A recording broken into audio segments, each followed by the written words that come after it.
Bonjour tout le monde, bonjour à tous. Je vois que vous êtes déjà très nombreux dans le chat. Bonjour à tous ceux aussi qui attendent notre invité. Je vois déjà des messages pour lui. On va l'accueillir dans une toute petite minute.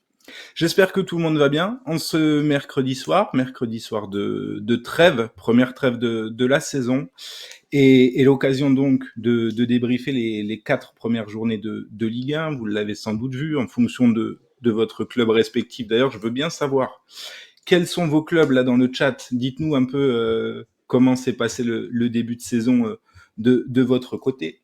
Forcément, des équipes qui s'en sortent pas trop mal, qui s'en sortent peut-être même mieux que ce que l'on attendait. D'autres pour qui c'est compliqué.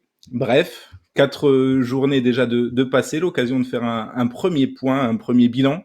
Vous le savez, le débrief, c'est l'émission mensuelle qui revient avec les acteurs de vos clubs préférés, généralement. Trêve oblige, cette fois-ci, on fera 100 joueurs, mais promis, on est déjà en train de vous contacter, de vous concocter, pardon, un petit programme pour le débrief d'octobre qui arrivera bien vite, là, dans un gros mois.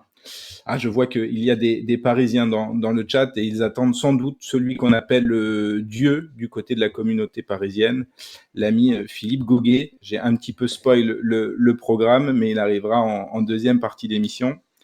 Mais maintenant, avant de revenir sur le classement et de débriefer un petit peu la 4e journée qui vient de se passer ce week-end, eh bien on va accueillir tout de suite notre invité principal du soir, celui qui va rester avec nous pendant ces 2 heures d'émission. C'est un ami, donc je suis ravi de l'avoir avec nous aujourd'hui. C'est notre ami Elton Mokolo. Bonsoir Elton. Bonsoir Maxime, très content de te revoir parce que la dernière fois qu'on s'était vu, c'était dans le sixième, enfin en tout cas à Paris, donc très content de faire cette émission, ce numéro mensuel. Effectivement, pas de dossier, on n'en dira pas plus. Non, non, non, On va non, rester. pour le coup c'était professionnel. Je tiens à préciser tout de suite. C'était pour le coup extrêmement professionnel. Je suis ravi de te revoir. On me dit le Myron Boadou de Winamax. Il y a un petit truc. Je ne sais pas Ah, si t'es d'accord avec la comparaison, mais c'est en tout cas ce que le chat a l'air de nous dire. alors si tu veux, j'ai d'autres surnoms, mais Myron Boidou, j'ai peut-être entendu une ou deux fois. Ouais, c'est vrai, c'est vrai. Alors, pendant que vous vous amusez à trouver les sosies d'Elton, on va rappeler quand même qu'on te retrouve régulièrement sur le Winamax Football Club, sur Eurosport également. Est-ce que j'ai oublié quelques actus de la rentrée pour toi? Le club des cinq également, le club Le des Club cinq des 5, évidemment. qui redémarre la semaine prochaine, ouais. On suivra ça avec attention et évidemment, n'hésitez pas alors forcément à suivre nos invités sur toutes leurs émissions, mais le Club des 5, effectivement, une émission de copains et je crois bien que les scores de tout ce qui s'est passé cet été de votre côté au Club des 5 sont plutôt chouettes et il y a eu des beaux petits sujets de fait. Pas que sur la Ligue 1, mais vous en retrouverez aussi, donc n'hésitez pas à aller checker ça sur la chaîne YouTube du Club des 5. Elton, on va rentrer dans le vif du sujet et parler un petit peu des résultats de cette 4e journée de Ligue 1 qu'on va afficher dans quelques instants. Peut-être que certains n'auront pas pu suivre ce qui s'est passé le week-end dernier, donc on va récapituler ça ensemble. Vous le voyez à l'écran, Nantes et l'Olympique de Marseille ont fait match nul, un partout, dans un triste match nul pour l'Olympique de Marseille. Brest et Rennes ont fait match nul 0-0 et je crois, Elton, qu'on va en parler ensemble juste après. Monaco et Lens, Monaco a étrillé Lens 3-0 à domicile pour conforter sa première place. Ça aussi, on en parlera juste après avec nos amis de la Diagonale. Toulouse-Clermont de partout. Le HAC a été chercher sa première victoire de la saison contre Lorient 3-0. Le LOSC s'est imposé contre nos amis montpelliérains qu'on aura le plaisir d'accueillir dans quelques minutes aussi 1-0. De partout entre Metz et Reims. La victoire de Nice 2-0 contre Strasbourg et le carton du dimanche soir, on ne va pas y revenir très longtemps pour nos amis lyonnais, mais le 4-1 au Parc OL pour le PSG face à l'Olympique lyonnais. Ce qui nous donne au classement, au moment où l'on vous parle, à la première trêve internationale, un classement qui, je ne sais pas pour toi, et ça va être ma première question, Je l'aurais pas fait ainsi si on m'avait demandé de pronostiquer ça en août. Déjà, je t'aurais pas mis le même premier du classement. Alors, ça va s'afficher dans quelques instants. Donc, on vous rappelle le classement. Premier Monaco, deuxième Paris, troisième Marseille. Néanmoins, une belle petite perf, et on va saluer nos amis rémois et nos amis brestois qui sont pas loin et qui sont pour le moment sur les places européennes. Et en fin de classement, excusez-nous les amis du ventre mou, on va passer tout de suite à la fin du classement. Clermont 1 point, Lens 1 point, Lyon 1 point. On peut même mettre dans ce wagon-là Nantes avec 2 points, 4 équipes qui ont eu un peu de mal à décoller. Elton, si on t'avait demandé de parier un petit peu sur ton classement à l'issue de la première trêve, à la fin de la J4, est-ce que tu aurais mis tout ce beau monde dans le même ordre? Pas forcément dans le même ordre, mais sinon c'est assez fidèle par rapport à ce que je prévoyais, à savoir que au final, quand on regarde le classement, hormis Brest qui est un peu l'inconnu, on voit des équipes qui ont été performantes la saison dernière. Bon, je fais un petit distinguo sur l'AS Monaco qui a craqué dans le sprint final, mais pour autant Monaco a vocation à être une équipe qui va être un acteur important de ce championnat. Et on en parlera de manière beaucoup plus spécifique tout à l'heure. Et c'est vrai que Monaco, oui, je suis pas surpris. Maintenant, par rapport à l'ordre du classement, c'est sûr que j'aurais mis le PSG leader parce que même s'il y a eu un été qui a été quand même assez mouvementé et que le mercato a mis un peu de temps à se dessiner, je pensais qu'ils étaient capables, ils étaient en mesure justement de faire abstraction de ça et d'avoir suffisamment de points pour être à première place. Mais maintenant, je dis ça, il reste deuxième du championnat, donc pour l'instant, il n'y a pas péril dans la demeure. Tu le disais, le PSG, on y reviendra après, qui a eu un petit décalage au niveau de son envol, et Monaco qui lui n'en a pas eu. Moi, je sais pas ce que t'en penses, et je suis impatient aussi d'avoir un peu les avis dans le chat avant d'en parler avec nos amis de la diagonale. Mais moi, Monaco, je les attendais pas prêts si tôt, si vite, et de cette façon-là, notamment offensivement. Euh, à l'inverse, étant donné que l'OM avait un calendrier plutôt favorable, si on avait dû dire entre les outsiders potentiels et qu'on exclut un peu le PSG de l'équation, j'aurais sans doute mis l'OM légèrement devant, Monaco par exemple, et un Lens ou un Lyon. Alors, Lyon complexe, mais Lens quand même un petit peu plus haut que ce qu'on pouvait imaginer. Enfin, là en tout cas, je les aurais mis plus haut qu'actuellement.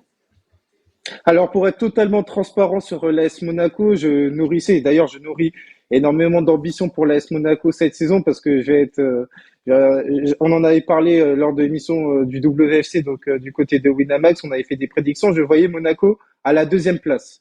Mais de là à ce que ça prenne forme très rapidement et qu'on voit une équipe qui soit convaincante dès le début, j'avais pas anticipé ça. Mais pour autant, sur un début de championnat, quand on regarde le calendrier, il est question de quoi? Il est question de Clermont, il est question de Nantes. Bon, il y a eu Lens, mais Lens qui est mal en point. Il y avait aussi Strasbourg, donc c'est un calendrier qui est relativement abordable pour une équipe monégasque. Mais de là avoir cette équipe qui est quand même sur une moyenne de 3 buts par match, ça, je l'avais pas forcément anticipé. Mais oui, Monaco, c'est une équipe qui est vraiment à considérer parce que, en fait, quand on parle de l'AS Monaco, on va s'attarder notamment sur le printemps qui a été désastreux à tous les niveaux, aussi bien dans les bureaux, mais surtout sur le terrain. Mais pour autant, faut pas oublier ce qui s'est passé, notamment en début d'année civile. On a vu une équipe monégasque qui tournait vraiment bien, avec notamment des victoires convaincantes face au PSG. Et moi, je me suis dit, et d'ailleurs, ça sera très intéressant d'en parler de manière beaucoup plus précise. Là, je l'ai baptisé la saison rédemption. La saison rédemption, parce que je pense que Monaco, par rapport à ce qui s'est passé la saison dernière, on est sur une saison rédemption où, à tous les niveaux, on doit se rattraper. On va en parler juste après avec nos amis de la Diagonale, voir s'ils étaient aussi optimistes que toi. Je vois l'ami Gourou, notre spécialiste football manager qui est là également et qui lui, a Goro, priori, que je salue. était quand même plutôt confiant aussi pour la saison de l'AS Monaco. Et puis on a commencé un petit peu à en parler, des équipes qui ont du mal à démarrer. Alors on n'en parlera pas sur des focus bien particuliers dans cette émission, donc on va prendre le temps de l'évoquer ensemble tout de suite. Autant Lyon, c'était prévisible, autant Lens, pour le coup, à quelques semaines, quelques jours même maintenant, du démarrage de la Ligue des Champions, est-ce que, sans tirer une première sonnette d'alarme, parce que on n'est que le 6 septembre, mais est-ce que ces points perdus par nos amis lensois, quand devant, ça continue de carburer, ça n'augure pas un automne un peu plus complexe que ce qu'on pouvait l'imaginer. Là, c'est un cas vraiment intéressant. Alors, quand on regarde le classement, on pourrait se dire, voilà, faut tirer la sonnette d'alarme et il y a des gens qui pourront aisément le faire. Maintenant, quand on regarde la réalité du calendrier, il est question de quoi? Il est question du RC Lens qui a affronté PSG Monaco. Moi, j'ai dit PSG Monaco ont vocation à terminer aux deux premières places. Ensuite, ils ont affronté Rennes. Rennes a vocation à terminer à la cinquième place. Donc, il y a aussi un calendrier qui est quand même dantesque, enfin qui est quand même complexe pour le RC Lens pour un début de saison. Et après, encore une fois, quand on s'attarde notamment sur la réalité des matchs lensois, moi je regarde la première période face à Brest, ils sont quand même convaincants. Ensuite, il y a une chute de performance qui explique la défaite, ça, il n'y a pas de souci. La première période contre Rennes, ils sont quand même performants. Même la première période au Parc des Princes, ils sont pas supérieurs au PSG, il n'y a pas de souci, mais à côté de ça, ils sont dans le match. Il y a le non-match contre Monaco qui ternit le tableau et qui fait que Lens, à la différence de la saison dernière, a un déficit de compétitivité. Parce que moi, c'était la principale qualité du RC Lens la saison dernière, parce que quand on parle de Lens, très souvent, on va parler notamment de son jeu porté vers l'avant. Mais moi, déjà, je le disais, ce qui distinguait le RC Lens, c'était sa capacité à être compétitif et sa capacité justement à gagner des matchs qui n'étaient pas forcément gagnables. Et là, cette saison, notamment lors du début de saison, cette dynamique a un peu changé. Maintenant, moi, je pense que la trêve arrive à point nommé pour le RC Lens parce qu'ils vont pouvoir partir vers leur sélection respective, ils vont pouvoir casser momentanément cette dynamique et ensuite, ils vont revenir sur un calendrier qui sera un peu plus abordable par rapport à la réalité de cette équipe et ça permettra d'avoir des intégrations comme Wai qui seront beaucoup plus simples pour moi. Pour parler un petit peu des équipes qui tournent bien, on en a un tout petit peu parlé en off. Je sais que toi, tu as un petit coup de cœur aussi de ce début de saison pour une équipe. Je vais donner le mien avant de te laisser la parole. Je sais pas ce que tu en penses, mais je suis agréablement surpris par le stade de Reims. Alors, indépendamment du fait que j'y habite et que je commente les matchs, mais on voit un stade de Reims qui continue un petit peu sur sa belle lancée de deuxième partie de saison derrière. Surtout qu'elle a gommé les petits défauts qu'on avait pu voir chez eux je dirais sur les 5, 6, 7 derniers matchs après la défaite contre Marseille à domicile qui avait un peu stoppé les ambitions rémoises. Là, avec un groupe qui a quand même pas mal bougé, mais qui a été plutôt au complet assez tôt dans la pré-saison, où il style fidèle à lui-même, continue de faire très bien jouer cette équipe du Stade de Reims, qui, avec pourtant des sommes assez conséquentes d'investis, hein, donc il y avait une certaine pression aussi sur cette équipe-là qui devait tout de suite prendre des points et assumer un rôle d'outsider qu'elle s'est elle-même mise. Je sais pas ce que t'en penses, moi. Tu vois, on disait un petit peu tout à l'heure les classements qu'on fait avant le début de saison. Moi, je les mettais entre 6 et 7 pour le Stade de Reims, aux portes de l'Europe. Pour le moment, on est pas mal. Je sais pas si toi, c'était un peu ton avis. Je sais pas où tu les mettais. Ah, pour le coup, Max, on est totalement raccord parce que moi, dans mes prédictions en Ligue 1, je les mettais européens. J'ai mettais européens parce que quand on parle notamment de Reims, moi, je suis très intéressé à l'idée de voir comment cette équipe va se débrouiller pour être performante tout au long de la saison parce qu'on a quand même eu un sacré échantillon lors de la deuxième partie de saison. Je rappelle, c'est une équipe qui a quand même fait 19 matchs de suite sans défaite et ça, c'est quand même un élément qui est très intéressant. Et surtout, quand tu t'attardes notamment sur le mercato, on a de la qualité et de la quantité. Et j'insiste sur et de la quantité parce qu'on a vu, c'est ce qui a fait défaut pour moi sur la fin de saison dernière parce que tu n'avais pas forcément beaucoup de rotation. À un moment donné, tu tirais sur la jambe. Et moi, je pense que c'est quelque chose qui est très intéressant parce que j'ai parlé sous ton contrôle. Il faut se souvenir de l'été précédent. L'été précédent, il y a Oscar Garcia qui a un discours, donc qui est l'ancien coach de Reims, qui a un discours alarmiste par rapport à la qualité du mercato rémois. Un an plus tard, on est sur quelque chose qui est radicalement différent. Et tout ça me fait dire que Reims, avec cette qualité, mais surtout cette quantité, est en mesure de poser des problèmes à beaucoup d'équipes dans un premier temps, et surtout d'avoir cette régularité qui me fait dire que Reims aujourd'hui peut nourrir des ambitions pour être européen. Alors le match contre Metz est quand même très intéressant parce que c'est un rappel pour cette équipe à savoir que oui, il y a de la qualité, oui, il y a de la quantité, mais c'est pas quelque chose d'acquis, notamment sur le terrain messin qui a quand même tenu en échec l'Olympique de Marseille. Il n'y a pas quelque chose d'acquis pour Reims et que il va falloir cravacher, notamment pour avoir des objectifs à la hausse. Ouais, ouais, oui, et tu le disais, c'est vrai que, alors j'en ai pas parlé avec personne au club, donc je pourrais pas confirmer, mais c'est mon sentiment personnel. On fait un petit peu all-in cette saison au Stade de Reims, pas all-in financièrement parce que forcément les finances sont quand même bien stables, bien stables, parmi les plus stables de notre championnat, mais all-in dans le sens où en cas de réussite, Will Steele sera sans doute demandé, comme il l'a déjà un petit peu été et lui-même l'a annoncé, c'est peut-être sa dernière saison à Reims. Le club nourrit, elle l'a dit par le biais de Mathieu Lacour et Jean-Pierre Caillot, des ambitions européennes à moyen terme. Et le chéquier était quand même sorti pour bon nombre de joueurs, des achats à plus de 10 millions d'euros. Pour un club qui n'a pas un actionnariat étranger et qui vit sur ses fonds propres, c'est quand même assez conséquent, les sommes mises sur Nakamura, sur d'autres. Donc j'ai l'impression que, en tout cas, le pari de on tente tout et justement, comme tu disais, on fait pas forcément comme l'été précédent avec Oscar Garcia, c'est-à-dire lui ajouter par bribes des joueurs qu'il réclame. Là, je crois que Will Steele a eu gain de cause ou en tout cas que ça a mieux fonctionné et que tous les postes à minima sont doublés. Et tu disais tout à l'heure, on est d'accord sur Reims. Et là, on va pas être d'accord parce que moi, je voyais ton équipe coup de cœur, je l'avoue honnêtement, je voyais ton équipe coup de cœur bien plus bas. Et je les imaginais avoir un début de saison très difficile. Je te laisse les annoncer parce que j'ai un peu honte de mon mauvais pronostic. Je les voyais 17. Pour le moment, ils sont Ouais. loin d'être 17. Mais tu sais que Max, on est toujours d'accord parce que moi-même, je les voyais à la baisse, notamment. Ils se battaient pour le maintien. Et d'ailleurs, c'est toujours pas fini, hein, parce qu'on peut toujours avoir un début de saison qui est très intéressant et ensuite redescendre. Il y a quand même la jurisprudence Angers, il y a 2 saisons qui avaient bien débuté avec une victoire notamment convaincante face à Lyon et qui avait mal terminé le championnat. Bon, même si c'était sauvé, je parle bien évidemment de Brest parce que C'est Brest, ça, parce que ils avaient ça fait deux beaucoup. minutes qu'on en parle et on n'avait pas cité l'équipe. Mais, mais oui, oui, on parle de nos amis, on parle de nos amis du stade brestois, évidemment. Je crois d'ailleurs qu'on a des J'avais petites beaucoup. images parce que tu voulais en parler. Ouais. C'était ton vrai coup de cœur, le stade brestois. Oui, j'avais beaucoup d'interrogations sur Brest par rapport à la fin de saison dernière. Bon, même si tu as eu le maintien, ça a été compliqué.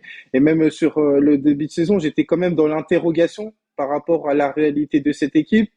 Force est de constater que sur un calendrier qui est quand même pas évident, hein, parce que tu vas quand même au Vélodrome, tu as affronté Rennes, tu as affronté Lens.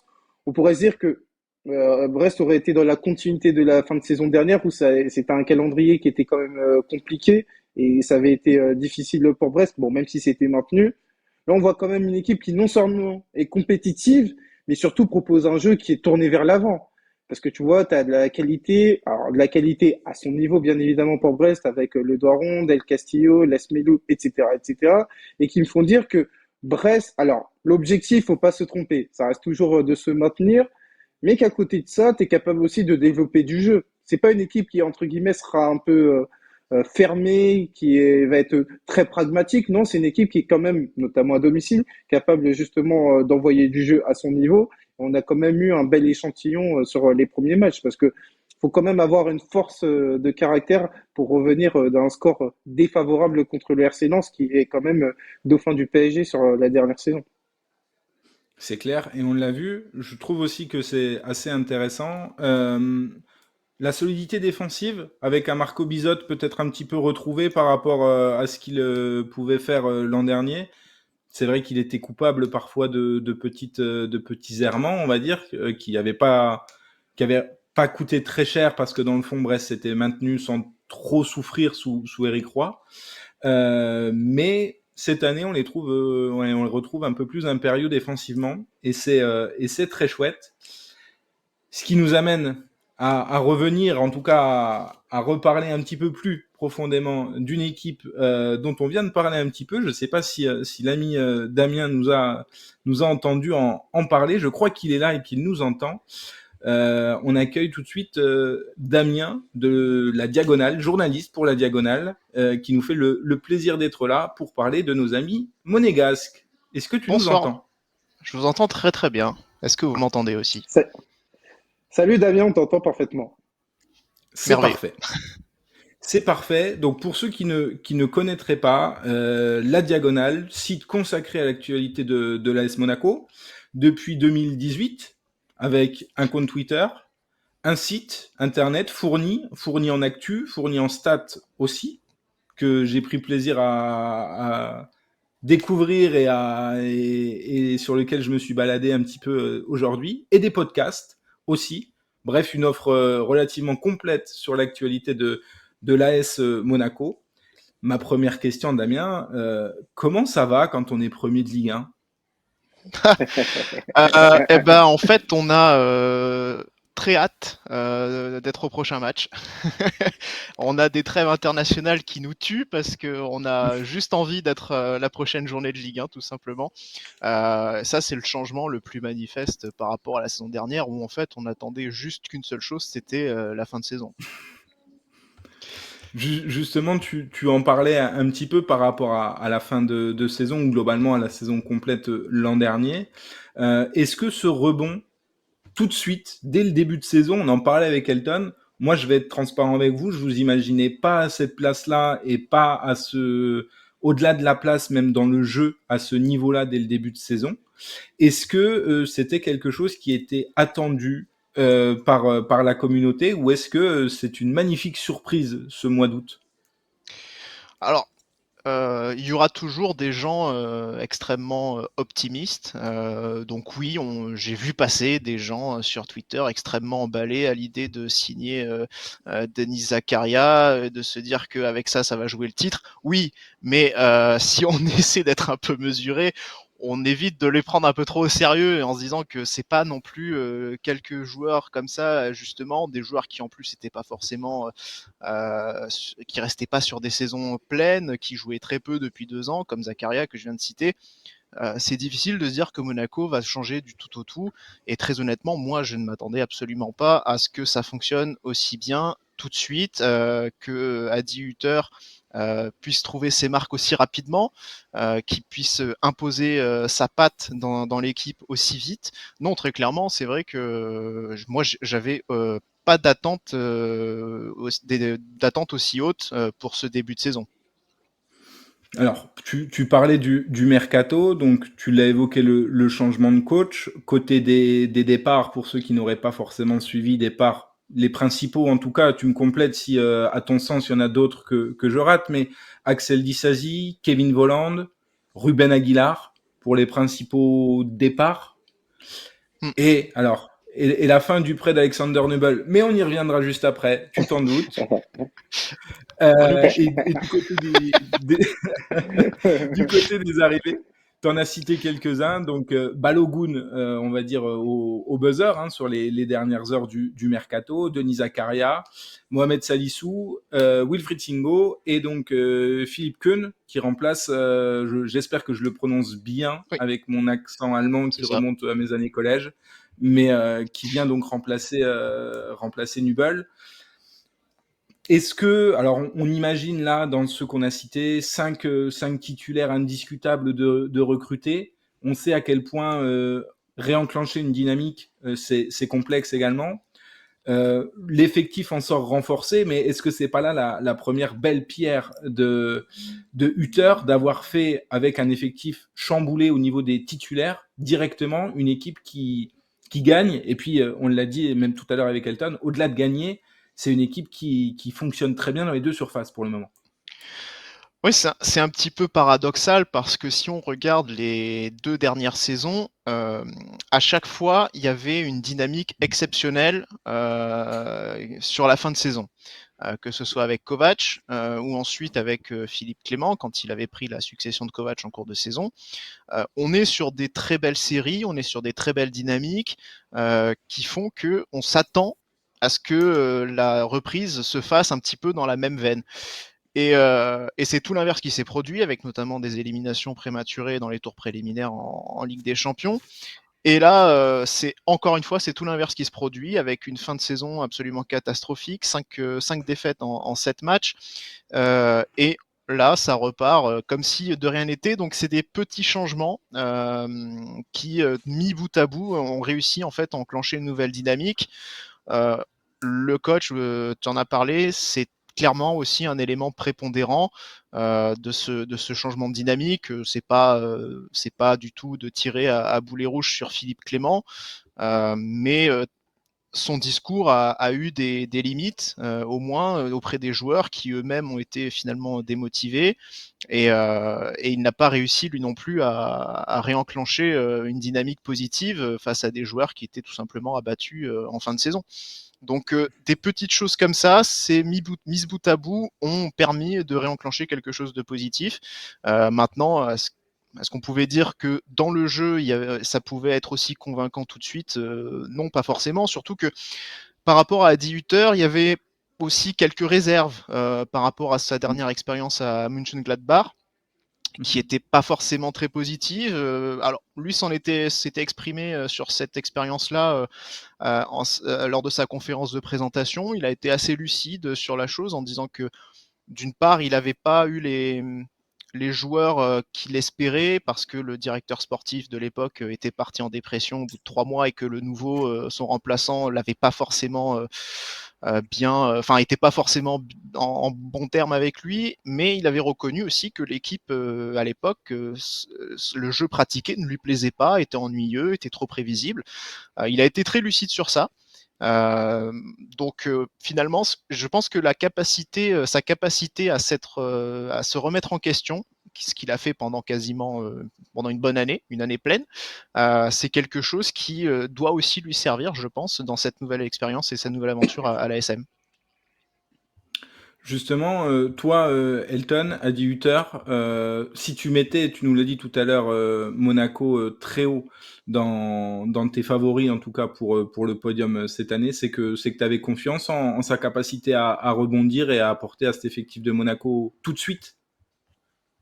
Oui, parce que encore une fois, quand on parle de son expérience qui n'a pas été concluante du côté de Gladbach, il y avait le départ de Max Eberl, donc le directeur sportif, qui était un directeur sportif très important du côté de Gladbach, et ça a eu un impact au niveau institutionnel, notamment pour la planification sportive de l'équipe. Donc forcément, et d'ailleurs, ça fait écho notamment à la situation actuelle avec Monaco dans les bureaux, parce que au final, on joue comme on s'entraîne comme on est dirigé, et forcément, quand il y a de l'instabilité, et ben, ça a une répercussion sur le terrain. Alors, il ne s'agit pas d'exonérer, bien évidemment, Adi Hütter, qui lui-même l'a reconnu, c'était pas une expérience convaincante, mais pour autant, quand on parle de l'AS Monaco maintenant de manière spécifique, dans un cadre assaini, parce qu'il y a une nouvelle direction sportive, puisque notamment Michel est parti, et que Adi Hütter arrive dans une équipe qui a beaucoup de rachats, parce qu'il y a une fin de saison qui a été mauvaise, et ben par rapport à ça, moi ces éléments me faisaient dire que par rapport à ce qu'il avait fait du côté de Francfort, ça restait un bon entraîneur sur le circuit européen.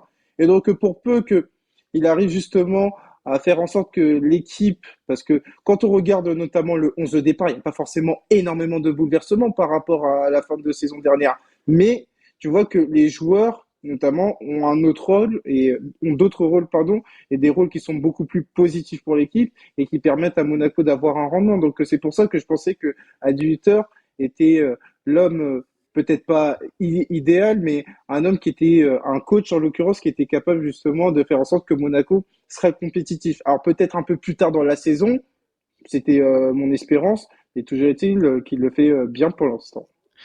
Si je peux me rebondir, Compris. il y a un président de club qui a parlé d'avoir un entraîneur entraînant il n'y a pas longtemps, il y a quelques jours même. Voilà, je pense qu'en fait, on est vraiment là-dedans. On avait un entraîneur pas entraînant et on a trouvé quelqu'un qui l'est davantage. Et pour les joueurs, alors il y a cette question effectivement de rachat, un petit peu d'orgueil peut-être. Un garçon comme Youssouf Fofana, je pense qu'aujourd'hui il a certainement un désir de revanche assez fort parce que c'était un candidat naturel au départ avec Axel Disasi, son copain. Il y en a un qui est parti, il y a l'autre qui est resté. Pourquoi parce que le marché des milieux de terrain est très dense aussi et que dans cette densité-là, il a été supplanté par d'autres milieux de plus grande qualité et que en plus sa fin de saison, sa mauvaise fin de saison n'a pas du tout plaidé en sa faveur. Donc c'est quelqu'un qui a vraiment besoin de se racheter s'il veut ensuite évoluer à un niveau plus élevé. Et Et justement, tu parlais des joueurs qui veulent se racheter, ou en tout cas que moi j'ai cité là sur ma petite liste comme des recrues sans en être vraiment. Et j'ai noté Minamino et Mohamed Camara, qui je trouve l'un de façon statistique et l'autre de façon beaucoup plus prégnante que ce qu'on avait pu voir sur sa trentaine de matchs de Ligue 1 l'an dernier, sont aujourd'hui des éléments très forts de ce Monaco-là et qui sont peut-être là aussi qui permettent par exemple à Golovin d'être moins seul pour Minamino, voire Ben Yedder. Et puis tu l'as dit, un Mohamed Camara va peut-être aussi faire beaucoup de bien à un milieu de terrain monégasque qu'on avait vu parfois dépasser aussi sur la deuxième partie de saison dernière. Des recrues sans en être, est-ce que je me trompe pas quand je dis ça, et notamment quand je cite Mohamed Camara? Alors Camara, il est arrivé, il a fait de très bons débuts avec Monaco. Mais c'est vrai que il a tout simplement baissé de pied au fur et à mesure de la saison et on n'a plus retrouvé non plus le Camara qu'on avait vu débarquer sur le Rocher. Après, le changement le plus spectaculaire, ça reste celui de Takumi Minamino. Ça, tu l'as cité. Oui, ça reste vraiment le principal changement. Il est décisif à 5 reprises, si je dis pas de bêtises, cette année, ou 4, 5, 5 je crois, puisque Ben Yedder c'est 4. Donc c'est quand même voilà la plus grosse différence et ça permet justement d'avoir d'autres éléments créatifs d'importance et que tout ne repose pas sur le seul Golovin dont tu parlais aussi, parce que c'est vrai que l'an dernier, la seule lumière, la seule étincelle dans le jeu de la SM, elle venait de Golovin et de Ben Seguir aussi quand il a explosé. Faut pas l'oublier, il est pas là en ce début de saison, il est un petit peu contrarié par les pépins physiques, mais on attend aussi beaucoup. Pour Camara, il y a aussi un élément intéressant à ajouter, pour revenir dessus, c'est l'arrivée de Zakaria. Parce que, mine de rien, c'est un élément qui peut le booster, comme il peut booster Fofana, parce que ça ajoute de la concurrence au milieu de terrain. Donc les places, on sait que le système de Hutter, il est en 3-4-2-1. Donc le double pivot axial, il bougera pas. Donc ils sont 3 pour 2 places. Si on rajoute en plus Matazo et Dan Diop qui viendront un peu dans la rotation derrière. Mais il y a une concurrence au milieu de terrain, ce qui n'était pas du tout le cas l'an dernier en fin de compte. Et ça peut aussi un petit peu bouger certains joueurs. pour moi, pour rebondir du côté de Camara, il y avait, et que ce soit pour Minamino, il y a un mot qui est très important pour moi, c'est le contexte. J'ai envie de dire, pour parler de Camara, à un moment donné, il y avait aussi notamment un peu d'indulgence de ma part parfois. Alors, il y a eu des performances qui ont été mauvaises, mais surtout, Camara était dans une équipe qui était déstructurée pour moi. Et ça me faisait penser à la phrase de Carlo Ancelotti qui disait que un milieu de terrain vit au milieu d'un océan. Et moi, j'avais l'impression, quand je regardais Camara, c'était l'océan Atlantique. Alors que tu vois, cette saison, l'équipe de Monaco, notamment avec le contre-pressing voulu par Rutter, est beaucoup plus courte, beaucoup plus structurée. J'ai envie de donner un exemple. Quand il y a Ben Yedder qui, à la 73e minute, cavale pour aller récupérer un ballon et que ça contribue à une contre-attaque dangereuse pour l'AS Monaco, on est déjà sur des éléments qui contribuent à faire quoi? Qui contribuent à rendre beaucoup plus solide l'équipe. Et donc, au final, Camara, il a un rôle, notamment sans ballon, qui est un peu moins important, précisément parce qu'il y a une structure qui lui permet justement de faire en sorte qu'il ne va pas se démultiplier. Pour Minamino, on est aussi dans ce contexte collectif, à savoir que à partir du moment où il est dans un rôle beaucoup plus axial et qui est notamment dans un rôle de meneur de jeu, et ben ça va épouser ses qualités. Ça, plus le fait qu'il a déjà connu Adi Hutter et qu'il est imprégné notamment de ses idées. Donc pour moi, le mot-clé, c'est le contexte qui explique que des joueurs qui étaient vraiment des joueurs intéressants sur le papier sont en train de démontrer leur valeur. Enfin, pour l'instant, on est au mois de septembre et ils ont vocation à le faire sur toute une saison. L'élément. Ah, pardon. Non, mais j'allais simplement lancer un petit sondage, justement, et vous demander votre avis juste après, évidemment, messieurs, pour tout le monde qui nous suit dans le chat. Alors, les monégasques, je me doute un petit peu de votre réponse, mais on va vous lancer un petit sondage. Est-ce que, d'après vous, l'AS Monaco finira podium cette saison? Alors, on sait, Elton nous a dit oui, donc déjà, sa voix compte double. Ça me permet aussi de rebondir sur une question qui nous vient du chat de Ludwin91, qui nous dit quid de Balogun. Alors, je te laisse, Damien, le plaisir de répondre à ça. Moi, pour l'avoir vu une petite année quand même du côté de Delaune, je vois bien ce que vous allez en faire, moi, de Balogun. Je vois même très très bien ce que vous allez en faire, mais je te laisse évidemment le soin de nous expliquer, peut-être sans doute même mieux que moi, la place que va avoir Balogun dans l'effectif monégasque cette année. Alors, malheureusement, là, je peux pas te dire finalement quel rôle il va pouvoir jouer parce que bah, c'est compliqué de se dire aujourd'hui de sortir un Wissam Ben Yedder qui est plutôt en forme pour mettre Balogun à sa place. C'est un cas difficile parce que Ben Yedder, ou si on met de côté les histoires qu'il a en ce moment, il est quand même le capitaine de l'équipe, donc c'est quand même un statut important, c'est le joueur le plus payé de l'effectif. Donc voilà, il y a une question de statut, il y a une question d'ego qu'il faut gérer, qui sera pas forcément simple. Pour l'heure, Hutter a dit oui, les deux peuvent jouer ensemble, mais ça ne veut pas dire qu'il va les faire jouer ensemble. Pour l'instant, son système fonctionne aussi bien de cette manière-là.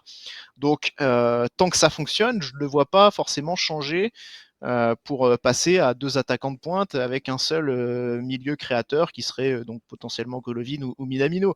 Donc, j'ai l'impression que pour moi, je pense que l'intégration de Balogun va se faire progressivement, petit à petit, il va gagner du temps de jeu sans forcément partir titulaire au début. Et peut-être dès qu'il y aura une baisse de forme de Ben Yedder, à ce moment-là, il sera peut-être là pour enfin démarrer les matchs. J'attends beaucoup de lui. Très honnêtement, je ne vais pas te mentir, j'attends énormément de ce recrutement. C'est la première fois depuis 2020 et donc depuis Ben Yedder au Mercato 2020 que Monaco et son président investissent autant sur un seul joueur. Donc c'est un joueur qui a évidemment des qualités. Je l'ai vu pas mal de matchs aussi avec Reims l'an dernier. Et très clairement, c'est un joueur qui me plaît beaucoup dans le jeu de haut but, qui va aussi apporter pas mal dans la profondeur, ce que n'est pas forcément un Wissam Ben Yedder, qui n'a pas ce profil-là. Donc je m'attends vraiment à ce que ce garçon fasse une grosse saison avec Monaco, même si elle va peut-être sans doute démarrer un peu piano et pas forcément à 100 000. En tout cas, je le vois pas comme ça. Très bien. Eh bien, écoute, merci pour tout ça. Je lisais en même temps les réactions dans le chat. On a nos amis montpelliérains dont on va parler juste après qui nous disent effectivement Monaco top 3, même en étant pour Montpellier. Et le résultat du sondage, je crois que c'était du 70-30 pour un podium monégasque. Autant dire que moi, ça déjoue mes pronostics, mais a priori, quand même, tout le monde était beaucoup plus favorable au podium de l'AS Monaco que moi, et tant mieux pour vous. Dernière question avant de te libérer, Damien, et je la pose aussi à Elton. Est-ce que ça fait écho aussi à cette histoire de podium? Est-ce que le fait que Monaco ne joue pas de compétition européenne ne va pas permettre un rebond d'autant plus important que s'il y avait deux tableaux à jouer pour un nouvel entraîneur? Est-ce que justement, ça fait un peu le lien avec une autre question qui pourrait être est-ce que les ambitions de Monaco sont déjà revues à la hausse? Mais est-ce que du coup, quand on voit Lens, quand on voit d'autres équipes patiner un peu, qui auront des matchs européens, est-ce que ce Monaco-là, qui tourne déjà, ne doit pas avoir comme objectif minimum cette troisième place? L'objectif C'est la minimum, c'est la Ligue des fameuse. Champions. Ça a toujours été cet objectif-là. De toute façon, Ribolovlev, le président de l'ASM, ne vise que la Ligue des Champions. Donc ça a été très clairement assumé par le nouveau directeur du football, Thiago Scuro, à son arrivée, à sa présentation. Il a dit Monaco doit retrouver la Ligue des Champions, d'autant plus que l'année prochaine, ce sera le centenaire du club. Donc pour faire bonne figure, il faut fêter ça avec des victoires contre le Real Madrid ou Manchester City en Ligue des Champions, sans souci.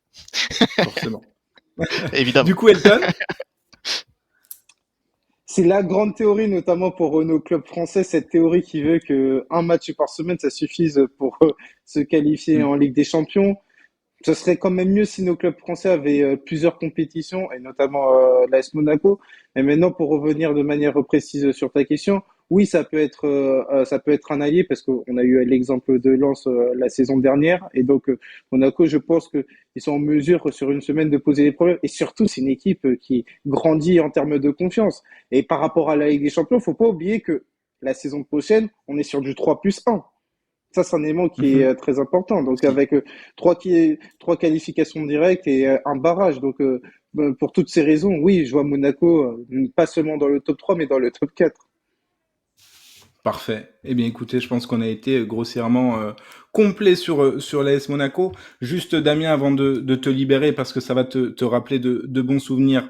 Petite question pour nos amis du chat qui peuvent gagner grâce à cette question 2 places pour le match de leur choix. Bien aidé par Alexander Nubel, combien de buts a encaissé l'AS Monaco l'année dernière? Vos réponses dans le chat. Un tirage sera effectué parmi les bonnes réponses avant la fin de l'émission. Encore un En Ligue 1 grand uniquement? merci en Ligue 1 uniquement, effectivement. Non, parce qu'après, sinon, on montait Oui, ça fait trop. beaucoup après, hein. Merci beaucoup. Et puis on rappelle forcément à les suivre pour les supporters monégasques qui ne connaîtraient pas ou pour les autres qui veulent en savoir plus sur l'ASM. La Diagonale, le média, l'un des médias, mais notamment celui qu'on a choisi de mettre à l'honneur. Merci pour l'invitation en tout cas. Et puis on espère te revoir bientôt pour continuer de nous parler du premier de Ligue 1. Hein. C'est comme ça qu'on doit vous appeler pour le moment. Pour le moment, vous êtes sur le trône. Ouais, bon, on va essayer de rester humble. Je pense que c'est bien de pas trop s'enflammer, mais bon, on profite. Mais en tout cas, merci infiniment pour l'invitation. Ça me fait très plaisir. Donc, j'étais heureux de partager ce moment avec vous et avec ceux qui sont dans le chat. Et un coucou à Gourou. Un coucou à Gourou, évidemment. Eh bien, écoutez, on va Salut. passer tout de suite Salut. sur sur notre deuxième petit dossier du jour et accueillir un nouvel invité. On va parler d'une équipe, Elton, dont on n'a pas parlé encore pour le moment dans cette émission. On va parler de nos amis montpelliérains avec un invité. Et il est l'un des journalistes référents de Montpellier, un journaliste France Bleu Héros. Bertrand Queneut est avec nous. Bonjour à tous, salut. Bonsoir, Salut. bonsoir. Est-ce que tu nous entends bien? Ouais, je vous entends très bien. Je vous suis depuis tout à l'heure, je vous entends très bien. Eh bien, merci d'être avec nous. On vient de le dire, donc France Bleu Héros, si je ne dis pas de bêtises. Tu es parfait. Première question. Je ne peux pas la poser. Je demandais à notre ami Damien juste avant comment ça va quand on est premier de Ligue 1. Je ne peux pas la poser de la même manière pour toi, mais comment ça va malgré tout du côté de Montpellier au moment de cette trêve internationale? Écoute, ça va pas, je vais pas jusqu'à aller dire que ça va mal. Ça pourrait aller mieux, mais 14e, une victoire, 2 défaites et un nul, c'est un bilan qui est évidemment assez moyen, mauvais pour certains et décevant en termes de résultats à domicile. Mais rappelons qu'on est, et on va en parler largement, dans une saison de transition sur le plan offensif, même si c'est pas ce qui inquiète le plus sur ce début de championnat du côté de Montpellier, assez bizarrement, puisque la défense a pas bougé et que c'est plutôt là que le bas blesse, et alors que c'est plutôt devant qu'on pouvait avoir des inquiétudes avec le départ de Eli Wahi. Mais voilà, on a eu des résultats qui sont assez moyens et depuis le début de championnat, un résultat un peu en trompe-l'œil à Lyon avec une victoire 4-1 dont on s'est dit ça y est, c'est génial, c'est parti, le Montpellier Héros est lancé, mais on s'est aperçu que non, et d'un côté, en regardant Montpellier, et que Lyon était vraiment très très malade, et que gagner 4-1 à Lyon sur la troisième journée, c'était finalement pas un résultat si fantastique que ça. Alors que je vois dans le chat qu'on a lancé le hashtag une lampe pour Bertrand. Mais J'ai une lampe. au-delà de la blague, et c'est ma seconde question, et elle est aussi pour Elton, est-ce que ce classement, en tout cas moi j'en ai la sensation, ce classement montpelliérain à l'heure actuelle est assez mal payé? Il est assez mal payé. C'est difficile à dire. Est-ce qu'il est décevant? Oui. Est-ce qu'il est mal payé? Je sais pas. Il est assez logique au vu de ce que tu as montré sur le début de saison. C'est-à-dire que tu commences par Le Havre promu, finalement surprenant, mais qui sur le papier au départ n'est qu'un promu, et tu fais 2-2 chez toi en ayant été mené. Tu reviens, tu renverses Le Havre. Je vais pas dire miraculeusement, mais sur 2 minutes de génie avec Accor Adams qui claque un doublé pour son premier à la maison. Il est tout nouveau, il découvre la Ligue 1, il découvre son club. Et puis finalement, tu fais une deuxième mi-temps qui est au-delà des 2 minutes assez lumineuse, plutôt voilà, de la même trempe que la première. Donc tu te fais rejoindre par un promu. Ensuite, tu as ce match en effet assez fou à Lyon, 4-1, ok, complètement mérité, t'es assez génial devant, tu fermes la boutique derrière, tu te dis ça y est, c'était un accident Le Havre, et finalement non, parce que tu retombes dans tes travers, notamment défensifs, face à Reims ensuite, où tu mérites largement cette défaite, voire une très grosse défaite. Elle aurait pu être plus lourde sans un super Benjamin Lecomte qui t'arrête un penalty, et voilà, ça aurait pu faire 4 ou 5, ça aurait pas été immérité. Et ensuite, tu as ce match à Lille. Là aussi, tu t'es face à un adversaire qui est quand même mal en point sur le début de saison, qui qu'en a pris 4 à Lorient la semaine d'avant. Donc tu te dis, à l'extérieur, en plus, vu le jeu que tu produis, qui est plutôt basé sur la contre-attaque, on pourra aussi en parler avec le départ de Wai. Il y a plein de choses à dire, mais tu te dis que voilà, tu vas pouvoir. Lille est une équipe qui ouvre plutôt le jeu. Tu vas avoir de l'espace, tu vas avoir Tamari, tu vas avoir Nordin, tu vas avoir de la vitesse sur les côtés. Et en fait non, parce que défensivement il y a un vrai souci sur le début de saison de Michel Derzakarian, qu'il avait complètement réglé depuis son retour et sur la phase retour la saison passée. Et là tu manques de concentration, tu manques d'agressivité, tu manques de grinta. Et quand on dit défense, évidemment, on parle pas que des 4 derrière, sauf que les 4 derrière, sur le début de saison, les Kouyaté, les Silla, ils sont beaucoup moins bien. Alors c'est des garçons qui sont des diesels, qui vont monter en puissance, on le sait, qui ont des carcasses qui ont besoin un peu d'être lancés, mais malgré tout, c'est complètement décevant. Et donc, est-ce que c'est mal payé d'être 14e? Non, je pense que tu es à ta place par rapport à ce que tu as montré sur le début de saison. Tu peux pas dire, en tout cas, tu peux pas dire merde, on est 14e, on mériterait d'être 8, d'être 9, d'être dans les 10. Non, pas du tout. Sur le début de saison, pas du tout. Très bien. En Et fait, ça quand on rejoint parle d'ailleurs ce de... qu'Alexis dit dans le chat, Alexis Decade qui dit vu notre défense, le classement est logique. Pardon Elton, je t'ai coupé. Justement, on parlait depuis tout à l'heure un petit peu de nos pronostics d'avant-saison. Je te laisse répondre et puis peut-être toi nous dire où est-ce que tu imaginais le Montpellier Hérault en fin de saison. Dans ces eaux-là. Mais en fait, quand on parle de Montpellier, au final, oui, il y a de bonnes choses, mais on est sur des matchs au scénario ouvert. Parce que quand tu regardes la réalité des matchs, alors on va dire un truc, Montpellier, c'est très bien notamment pour avoir des après-midi où tu vas avoir des buts. Et ça, c'est un problème pour Montpellier dans la mesure où ils ont une capacité à prendre des buts qui sont évitables. Et c'est des points de bascule. On va donner l'exemple de Reims où il y a des buts qui sont évitables. On parle du match contre Lille où très rapidement tu es mené 1-0. Ça, c'est pas la meilleure des manières pour aborder des rencontres. Et donc, au final, tu fais une course contre la montre qui au final, s'avère défectueuse pour toi. Donc, du côté de Montpellier, il va falloir gagner notamment sur cette capacité à avoir des matchs un peu plus fermés. Et ça passe notamment par quoi? Par une assise défensive, parce que ça va être un élément très important dans la perspective du maintien. Et ensuite, dans un deuxième temps, pour avoir une saison un peu plus tranquille. Parce que si à un moment donné, tu as des matchs ouverts, mais qu'à côté de ça, tu n'es pas capable justement d'avoir l'attaque qui prend le pas sur la défense adverse, et ben ça va se retourner contre toi. En fait, pour Montpellier, il faut éviter très souvent les fameux matchs boomerang d'une surface à une autre. Par rapport à une problématique que tu as un petit peu soulevée tout à l'heure, Bertrand, et puis qui a été, on va dire, la problématique un petit peu estivale, le cas Eli Wahi.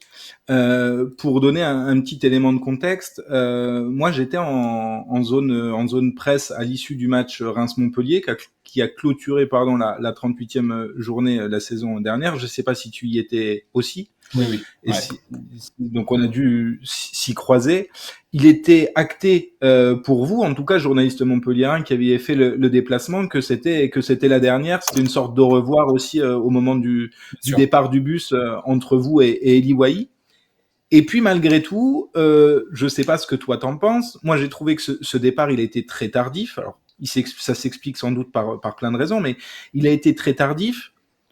est-ce qu'on le met tout de suite on va dire dans l'équation, mais je trouve pas que Montpellier a bousculé son effectif au niveau du mercato cet été. Alors il y a les deux attaquants qui sont arrivés, tu en parlais, notamment Akor Adams et Moussa Altamari, mais hormis ça, ça vient compenser les départs de Mavididi qui étaient plus ou moins prévus et celui d'Ali Wahi qui justement aussi était prévu de longue date, mais pas de grands chamboulements. Est-ce que ce départ tardif d'Eli Wahi a tout fait capoter, entre guillemets, au niveau des ambitions du mercato?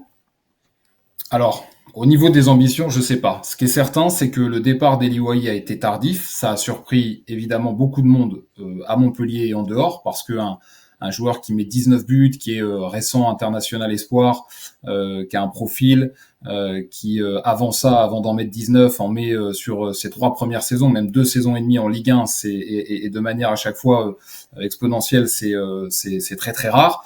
Surtout de les mettre à Montpellier. Faut rappeler qu'Eli Wahi, ses 19 buts, il les met à Montpellier, c'est-à-dire qu'il les met pas à Lyon, le Lyon pas malade, ou à Lens, ou à Lille, ou à Marseille, ou à Paris. C'est-à-dire que c'est beaucoup plus difficile, évidemment, on l'imagine, de marquer 19 buts quand tu as 19, 20, 21 ans, quand tu joues à Montpellier. Donc son départ, il a surpris tout le monde en termes de timing. On s'attendait à ce que, et d'ailleurs ses agents au départ veulent boucler le truc très très rapidement à l'issue du match face à Reims. On nous dit Eli Wahi, l'idée c'est qu'il parte avant l'Euro Espoir, c'est qu'on ait son club avant l'Euro Espoir.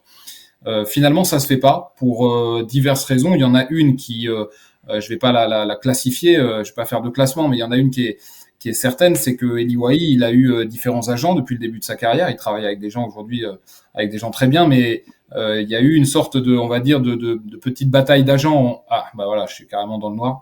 Il y a une sorte de petite, on va dire, gentiment bataille d'agents au moment où Eli Wahi voilà, au moment de la trêve estivale, c'est-à-dire que ses agents actuels discutaient avec des clubs, d'autres qui pensaient pouvoir encore le représenter discutaient avec d'autres clubs, essayaient de placer des clubs dans la boucle. Donc il y a des clubs qui ont été évacués parce que c'était pas ceux avec lesquels les agents discutaient, les agents actuels discutaient. Donc il y a eu ça. Je pense que ça a éliminé une partie des clubs auxquels Eli Wahi pouvait prétendre. Après, il y a une chose aussi qui est assez évidente et que Laurent Nicolin répète depuis le départ, c'est que Eli Wahi, il avait fixé un prix qui était de 35 millions d'euros, donc il part au final pour 30 plus 5.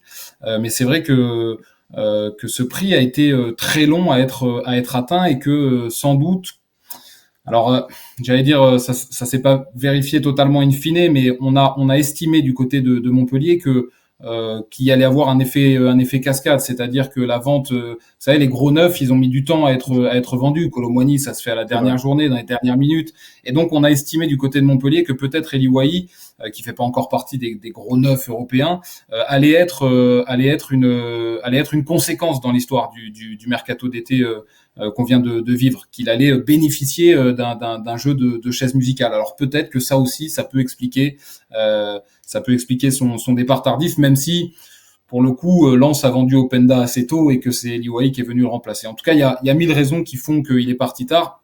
Et pour répondre à ta question, il est évident que Montpellier a quelque part pâti du départ tardif d'Eli Wahi. On s'est d'ailleurs à un moment demandé s'il allait pas rester une saison de plus, parce que évidemment Montpellier avait constitué une liste et que au fil du temps, les joueurs qui étaient sur cette liste, soit on signe ailleurs, soit on dit ok, j'attends une semaine, 10 jours, 15 jours, 3 semaines, mais au bout d'un moment je peux plus attendre et je m'en vais.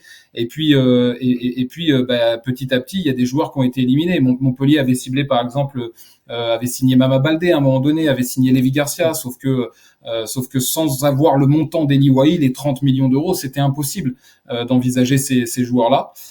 Et donc finalement, alors je dis pas que Akor Adam c'est un choix par défaut, je sais pas à quelle place il était dans la liste. On le saura jamais, mais il était sans doute assez haut. Mais en tout cas, Montpellier avait besoin de garanties sur la vente d'Eli Wahi plus costaud que ce qu'il pouvait y avoir il y a un mois et demi, il y a 2 mois, il y a 1 mois dans ce mercato. Donc Akor Adam, ça a été fait avant qu'Eli Wahi soit vendu. Mais voilà, Montpellier discutait avec le RC Lens depuis quelques jours. Donc il y avait ça commençait à se préciser. Et encore une fois, Montpellier a pas pu non plus, en effet, parce que les finances sont pas fantastique depuis 2 ans et demi, depuis 3 ans, parce que Eli Wahi, on savait pas à combien on allait le vendre, parce qu'il est pas parti à 45 ou 50 millions d'euros. Montpellier a pas pu mettre des sommes qui pensaient peut-être pouvoir mettre au départ. Laurent Nicolin avait parlé de 10 millions d'euros pour l'attaquant maximum. Finalement, c'est Accor Adams qui a été fait à 4,5 et Tamari qui a été fait à 0. Donc voilà, le prix d'Eli Wahi, il est parti à un prix correct, je pense, le prix du marché, 30 plus 5, mais il n'a pas permis, en termes de tarifs et en termes de timing, de faire des volis sur le mercato. Ça, c'est sûr. Si Eli Wahi était parti pour 40 millions d'euros le 1er juin, le mercato de Montpellier aurait sans doute été différent. Enfin, le 1er juin, le 1er juillet, le mercato de Montpellier aurait sans doute été différent. Si on parle un peu du jeu, bon, tu l'as cité, c'est Accor Adams qui est arrivé notamment. 4 matchs, 3 buts pour le Nigérian. Toi, Elton, ce changement de profil, parce qu'on peut clairement parler de changement de profil et donc potentiellement de changement dans la façon de jouer côté Montpellier. Qu'est-ce que ça t'inspire là comme ça sur un début de saison pour un club ventre mou, sans manquer de respect à Montpellier évidemment, mais cette prise de risque là de prendre un grand neuf, chose qu'on voit pas beaucoup, surtout en Ligue 1. Qu'est-ce que ça t'inspirait? Après, Bertrand l'a expliqué, il y a aussi une réalité économique et il y a une question de choix au niveau des profils. À partir du moment où tu n'as pas le choix premium, entre guillemets, pour avoir le profil adéquat, et ben, tu dois t'adapter. Et puis surtout, est-ce que c'était une grande volonté de s'inscrire notamment dans un copier-coller par rapport à Wai? Wai, c'est Wai, j'ai envie de dire. Et donc, par rapport à ça, Adams, c'est un autre profil. Et moi, de ce que je vois, il y a une volonté notamment du côté de Montpellier, avec les qualités d'Altamari et du côté les qualités d'Accor Adams, d'avoir des joueurs qui, tout en étant performants, vont s'inscrire dans un registre peut-être pas radicalement différent, mais dans un registre qui sont adaptés à leur qualité. Alors c'est sûr que oui, c'était un joueur qui était létal dans l'espace, mais pour autant, avec d'autres qualités, tu peux aussi avoir des résultats. Et donc, moi, je pense que il fallait pas être forcément dans le copier-coller par rapport à Montpellier, parce que ça aurait été contre-productif. C'est tout le. Je rebondis sur ça. C'est tout le défi aujourd'hui. En effet, c'est que Michel Derzakarian va devoir jouer un peu différemment. Alors, ce profil d'Accor Adams, il l'avait pas dans l'effectif au moment où il était là précédemment. Il y a eu Petar Skuletic, mais c'était pas le même profil et c'était pas aussi tueur évidemment devant le but, puisque Accor Adams il restait avant d'arriver sur 17 buts en 17 matchs avec son championnat qui était en cours en Norvège. Donc c'est un vrai buteur en activité dans un championnat certes en dessous de celui de la France, mais voilà, ça reste un grand buteur dans son championnat. C'est un profil qu'il avait pas, que Montpellier avait plus, et Michel Derzakarian souhaitait ce profil-là. Après, je pense que Michel Derzakarian, ce qui est clair aussi, c'est qu'il souhaitait avoir un joueur de rupture, un peu comme Eli Wahi, sauf que quand tu t'appelles Montpellier, tu viens de le dire, et on l'a dit aussi avant, tu as une réalité économique, et tu as aussi l'incapacité à pouvoir te payer Eli Wahi. C'est-à-dire que Eli Wahi à Montpellier, tu peux le former, donc tu peux en bénéficier quand tu l'as formé. En revanche, tu peux pas te le payer ensuite. Et donc, tu es obligé à Montpellier, quand tu recrutes, de faire des paris depuis plusieurs saisons, pour ne pas dire depuis toujours. Accor Adams est un demi-pari, Moussa Altamari est un pari au départ, et donc tu es en train de reconstruire ton attaque avec des profils un peu différents. Tu vas plus avoir exactement la même profondeur que tu avais avec Eli Wahi, même si c'est aussi un très bon joueur de surface.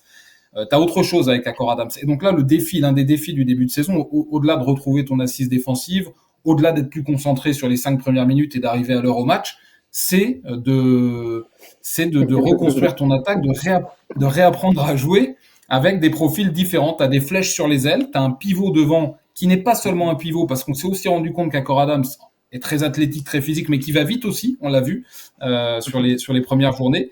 Et puis, tu vas devoir avoir un TJ Savanier qui se positionne, on le voit, beaucoup plus haut sur le terrain depuis le début de saison, qui va tourner autour. Tout ça, il faut le réorganiser.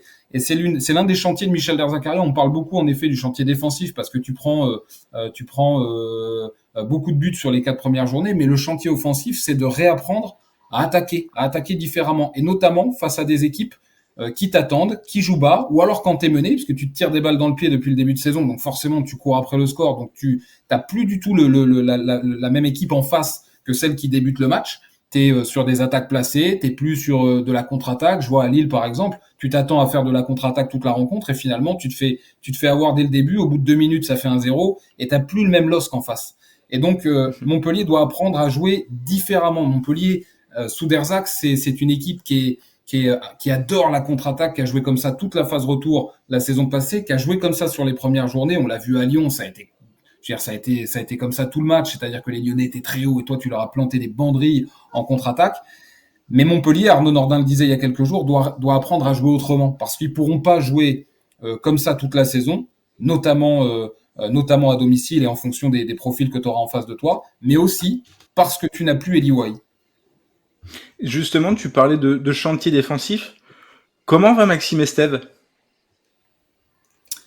Il va, ça dépend sur quel plan tu me poses la question. Il va bien au quotidien. Mentalement, il est pas au top depuis quelques mois. Il a besoin de retrouver de la confiance de ses partenaires, confiance en soi aussi. Maxime Estève, voilà, pour la faire courte, il a connu 6 mois fantastiques quand il a été lancé en Ligue 1 par Olivier Dalloglio. Il a connu ensuite, et avec son jeune âge, 6 mois en enfer au moment où l'équipe a plongé sur la deuxième partie de saison de Dalloglio, sur le début de la suivante, sous Romain Pitot. Puis quand Michel Derzakarian est arrivé, il s'est blessé, donc il a plus joué. Kouyaté est arrivé, et c'était la charnière Kouyaté-Julien. Donc ça a été très rude mentalement à encaisser pour lui. Il y a une fameuse déclaration aussi à Strasbourg où, amoureux de son club qu'il est, il met le feu aux poudres en disant voilà, le genre de déclat qu'on peut avoir à l'issue d'un match catastrophique, et quand tu es dans une spirale infernale, voilà, tu parles avec tes tripes, surtout quand tu as été formé au club, que tu es jeune, que tu pas forcément les codes et que tu parles avec ton cœur. Ça lui a beaucoup fait de tort, parce que dans le vestiaire, certains ont évidemment mal pris cette déclaration, même si elle avait rien de volontaire, pas la volonté de faire mal. Autour, il y a eu évidemment beaucoup de commentaires, réseaux sociaux, etc. Donc ça a été très rude, le fait de plus jouer, le fait d'être un peu pris pour cible par certains, les mercatos qui sont très agités pour lui depuis le départ, parce que évidemment on l'envoie sur ces 6 premiers mois partout en Europe, et encore cet été, avec le statut d'international espoir très récent, mais avant ça il gagne le Festival Espoir de Toulon il y a 1 an. Donc Maxime Estève, il vit un début de carrière qui est très très agité, et malheureusement jusqu'à présent il n'a pas pu voilà, refaire valoir ses qualités, retrouver de la confiance sur le terrain en enchaînant les matchs, etc. Moi, je reste persuadé que, en termes de profil, en termes de mentalité aussi, et en termes voilà, de physique, de qualité également technique, de vitesse, qui est pas toujours le cas pour un garçon de sa taille, je reste persuadé que c'est une arme potentiellement monumentale. Mais voilà, il a besoin de rejouer. C'est un gaucher. Il y a Kiki Kouyaté qui jusqu'à présent évidemment bloque le poste, donc c'est compliqué. Mais parce que cette charnière centrale va pas très bien en ce moment, et cette défense globalement, Maxime Estève peut avoir de nouveau sa chance.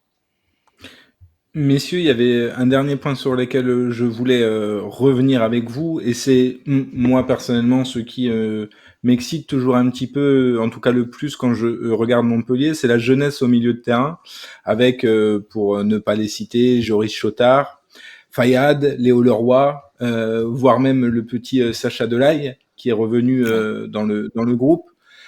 Est-ce que ce serait pas l'année parfaite pour justement exploser au milieu de terrain pour l'un ou deux ou trois de cette liste-là? Elton, peut-être? Ouais, parce qu'on avait eu notamment un échantillon du côté du Vélodrome, mais c'est vrai que là, tu as une réalité qui est quand même très importante, parce que avec l'objectif notamment de se maintenir dans un premier temps, puis s'installer notamment à une place qui te permettrait d'éviter la relégation, tu as des joueurs qui sortent de formation, qui sont en post-formation et qui doivent avoir un niveau de performance, le niveau de performance qui peut être fluctuant. On a eu le cas concret avec Estève qui avait bien commencé. Ensuite, c'est un peu plus compliqué. C'est la réalité, notamment pour les jeunes joueurs. Et comment ils vont justement arriver à garder, ou plutôt à atteindre ce cap de performance, avoir cette régularité qui aura un écho du côté de Montpellier. Pour moi, c'est la question qui est fondamentale. Et moi, je pense que cette saison, pour peu que Montpellier puisse notamment se trouver en termes de structure, et que les jeunes puissent notamment grandir à l'intérieur de cette équipe. Alors, je te parle pas d'explosion, mais je te parle de joueurs qui peuvent être des joueurs à vocation, notamment des joueurs qui peuvent être vraiment référencés Ligue 1. Et pour moi, c'est l'objectif sur le moyen terme. Ouais, puis ils ont un exemple parfait à Montpellier, s'ils veulent s'en inspirer, c'est celui que tu as cité en premier, c'est Joris Chotard, parce que Joris Chotard, il est lancé en Ligue 1, il est mineur, il signe son premier contrat pro quelques semaines ou quelques mois plus tard, la veille d'un derby contre Nîmes. Il s'impose dans le 11 très très rapidement. Il a une deuxième saison tout petit peu plus compliquée, mais est-ce qu'on peut dire compliqué pour un joueur qui quand même a beaucoup joué à son âge, à son jeune âge, il avait 18-19 ans. Et je veux dire, depuis qu'il a été lancé en Ligue 1, Joris Chotard, c'est un modèle. C'était le modèle, c'était la vitrine du centre de formation pour Francis de Tadeo qui est parti ensuite à Metz, qui est reparti à Metz. Mais Joris Chotard, c'est extraordinaire. C'est une ascension quasi permanente. C'est pas beaucoup de trous d'air que peuvent connaître les jeunes sur des premiers contrats pro. C'est l'équipe de France Espoir. Il est devenu un pilier sous Ripoll. Je ne doute pas un instant qu'il va être un joueur important aussi de l'effectif. Enfin, qu'il aurait été un joueur important de l'effectif de Thierry Henry, mais il a passé l'âge évidemment. Et il s'est imposé dans le 11 aux côtés de Jordan Ferry et de TJ Savanier. Enfin, pour moi, c'est ce que fait Joris Chotard est assez prodigieux. Et quand tu cites des Fayad, des Delay, des Leroy, ils ont face à eux un modèle de formation et d'ascension et de passage dans le monde professionnel. Et ouais, c'est assez fascinant ce qu'a fait Joris Chotard à Montpellier. Alors, certains diront ce n'est que Montpellier, mais je trouve que c'est assez fascinant ce que fait Joris Chotard, qui aurait sa place aujourd'hui dans pas mal de clubs en Ligue 1 et de top 10, évidemment. Eh bien, je pense qu'on a fait à peu près le tour pour Montpellier. On vous souhaite, là j'ai regardé le calendrier, on est sur un calendrier un petit peu plus facile jusqu'à la prochaine trêve internationale, même si on sait qu'en Ligue 1, tout est toujours compliqué. Mais je te vois dodeliner de la tête, t'es pas forcément d'accord? Tu penses pas que les prochaines semaines seront peut-être plus simples? Tu me parles de Strasbourg à la Méno? Tu me parles de Rennes à la maison? Après. Ok, allez, on passe ces deux-là. Il y en a quand même. Non mais Maxime, à un moment donné, il faut être cohérent. On a expliqué la réalité d'un Montpellier qui, chaque match, ça va être compliqué. On peut pas dire derrière que le calendrier sera un peu plus facile parce que Montpellier n'a pas de la marge. Moi, j'ai tendance quand même à être optimiste, c'est-à-dire que je pense que cette Ligue 1, elle est surarmée et que aujourd'hui, t'as 15 clubs qui sont presque passés devant Montpellier en termes de moyens, d'effectifs, de recrutement, de mercato. Donc évidemment qu'il va falloir des petits miracles et il va falloir un grand Der Zakarian. Après, je reste persuadé qu'à Montpellier, en effet, ce qui permet d'être optimiste, mais il faut croiser les doigts pour pas avoir trop de blessés, t'as un effectif court, c'est que t'as un 11 de départ, voire 12, 13, 14 joueurs confirmés désormais, qui est de très grande qualité. On verra comment va se passer la CAN, on verra s'il y a des blessés, on verra si TJ Savanier va prendre 3 cartons rouges dans la saison, on verra tout ça. Si c'est pas le cas, si tout va bien, si TJ retrouve son jeu, si tu retrouves l'assise défensive, et je ne doute pas que Michel Der Zakarian, qui est un spécialiste de ça, même si ce n'est pas un entraîneur défensif, il déteste qu'on lui dise et il a raison. Je suis persuadé qu'il va remettre ça en route parce que tu as des très très bons éléments derrière. Tu as Lecomte, qui est sans doute un des meilleurs gardiens de Ligue 1 depuis son retour. Si devant, ils arrivent à trouver la formule pour fonctionner sur des matchs qui ne sont pas que des matchs où tu contre-attaques et où tu joues la profondeur, avec Tamari qui est extraordinaire, avec Adams qui plante, avec Nordin qui est en feu, je pense aussi qu'il y a des raisons d'être optimiste. Mais je pense aussi que cet équilibre, il reste extrêmement fragile et qui tient à pas grand-chose. Et donc, il faut un petit coup du destin. Réponse dans les prochaines semaines, et c'est avec grand plaisir qu'on te retrouvera dans les prochains débriefs pour faire le point. Avec plaisir, merci beaucoup pour l'invitation.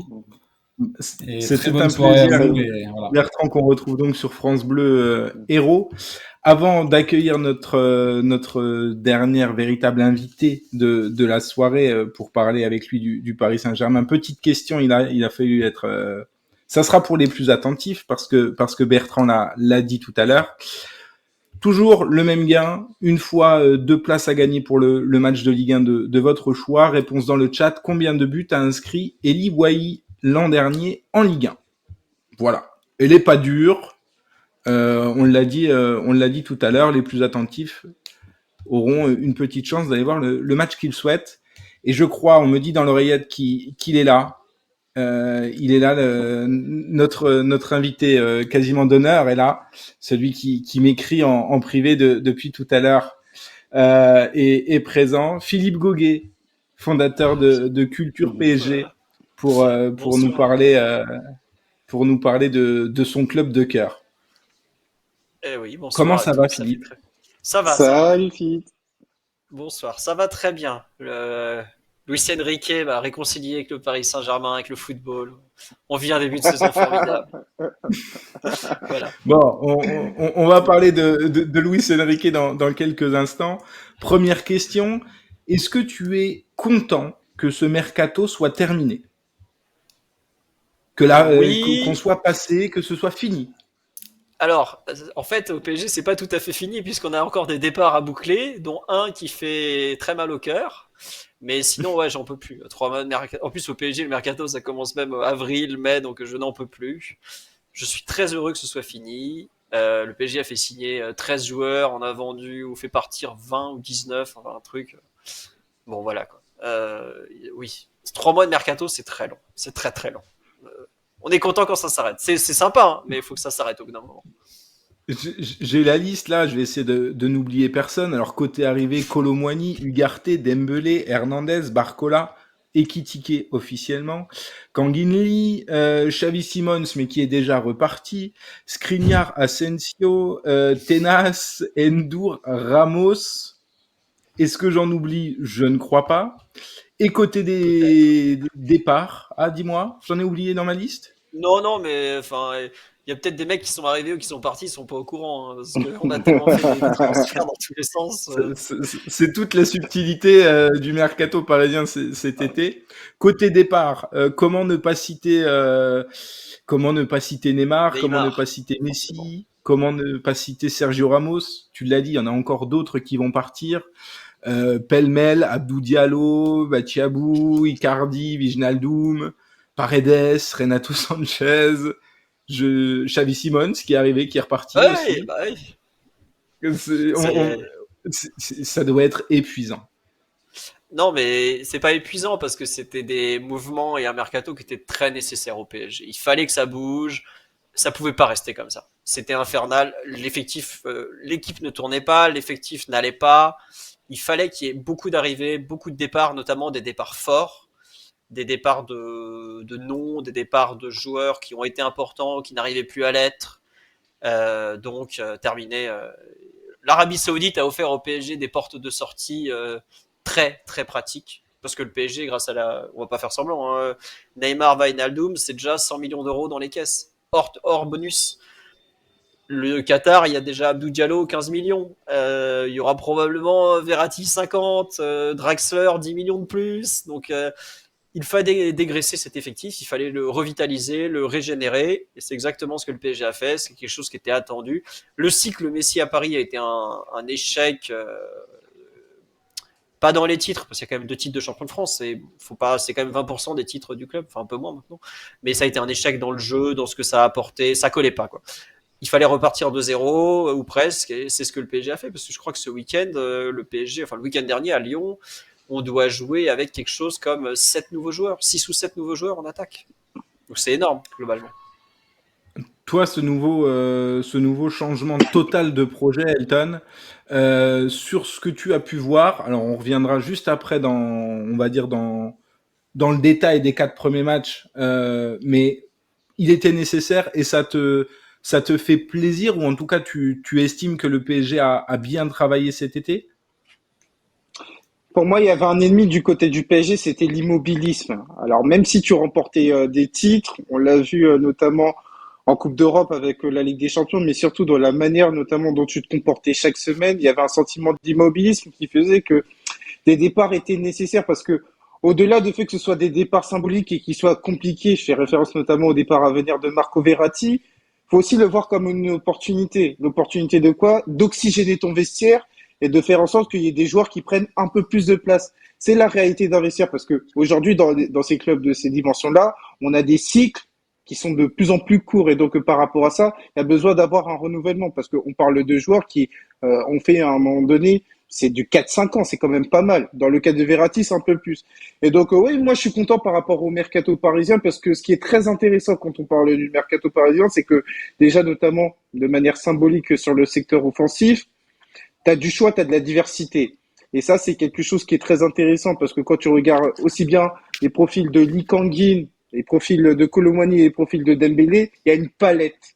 Et il y a une palette qui te permet de dire que du côté du PSG, au moment d'affronter plusieurs défis au cours de la saison, et ben Luis Enrique pourra quand même s'appuyer notamment sur des joueurs au profil qui sont quand même différents et c'est quand même bienvenu parce que on peut pas avoir notamment du côté du PSG une approche linéaire comme on l'a connu notamment la saison dernière avec ce que j'appelle les fameuses titularisations par décret à partir du moment où tu savais que les trois étaient imbougeables.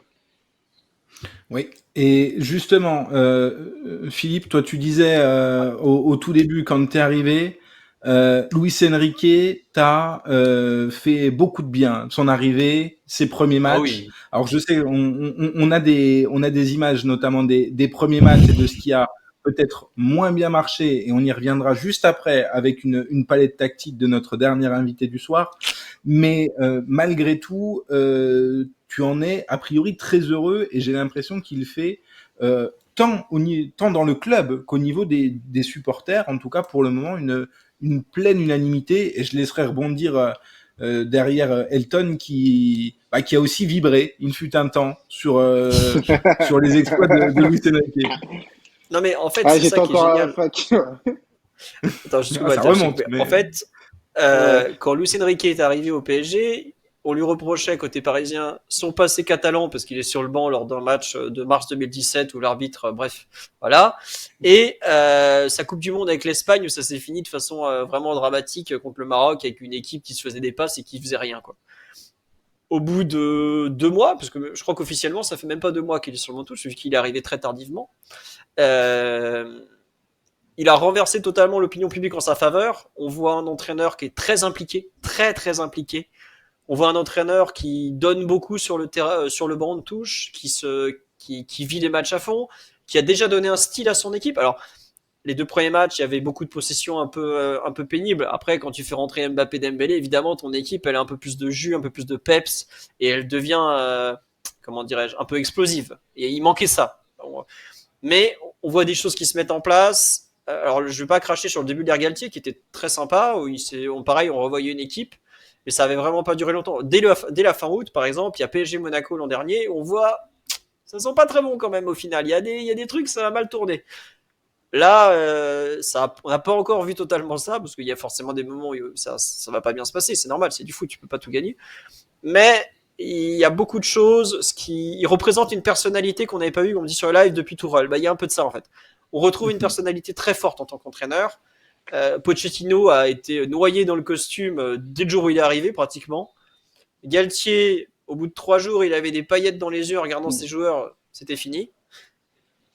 Là, le chef du PSG, c'est lui. Il n'y a pas l'ombre d'un doute. Le chef, c'est Luis Enrique. Il a quand même dit les yeux dans les yeux à Neymar et Verratti, je veux pas de vous, quoi. Il n'y a aucun coach qui a osé dire ça à des joueurs aussi importants. On se rappelle chaque remplacement de Messi avec Pochettino, c'était un drame national. C'était ridicule. Au bout d'un moment, tu pouvais pas sortir un joueur et tout le monde se mettait à hurler. C'est bon. Là, Luis Enrique, il a dit ça se passe comme ça, soit t'es avec moi, soit t'es contre moi. Et vous deux ou vous trois, enfin je sais plus combien il en a mis à la porte exactement, avec plus Campos, parce que Campos était d'accord. C'est un binôme qui marche bien d'ailleurs pour l'instant.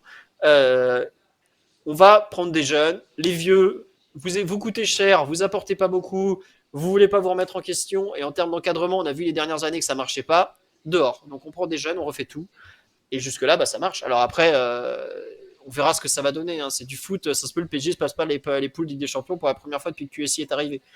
Mais pour l'instant, ça fait envie. Quoi. T'as anticipé un peu une de mes prochaines questions, mais toi, Elton, sur les premiers matchs, notamment cette montée en puissance, alors Philippe l'a dit, ça s'explique aussi, le retour d'Mbappé, l'arrivée de Dembélé, qui ont quand même changé pas mal la vision qu'on avait de ce PSG-là sur, on va dire, les 135 premières minutes qu'on avait pu voir sur ce début de saison de Ligue 1.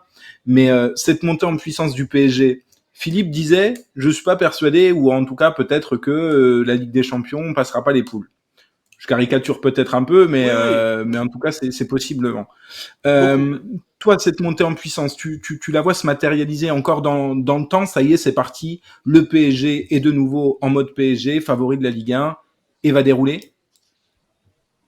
toute façon, le PSG est obligé, entre guillemets, à grandir et donc à être performant parce que quand on parle du PSG, c'est le jugement permanent, à savoir que un match nul Et c'est la punition pour les gros clubs. Un match nul est vécu limite comme un traumatisme. D'ailleurs, on l'a vu sur les 2 premières journées. On a commencé notamment à avoir des débats, notamment sur cette possession qui était stérile, etc., etc.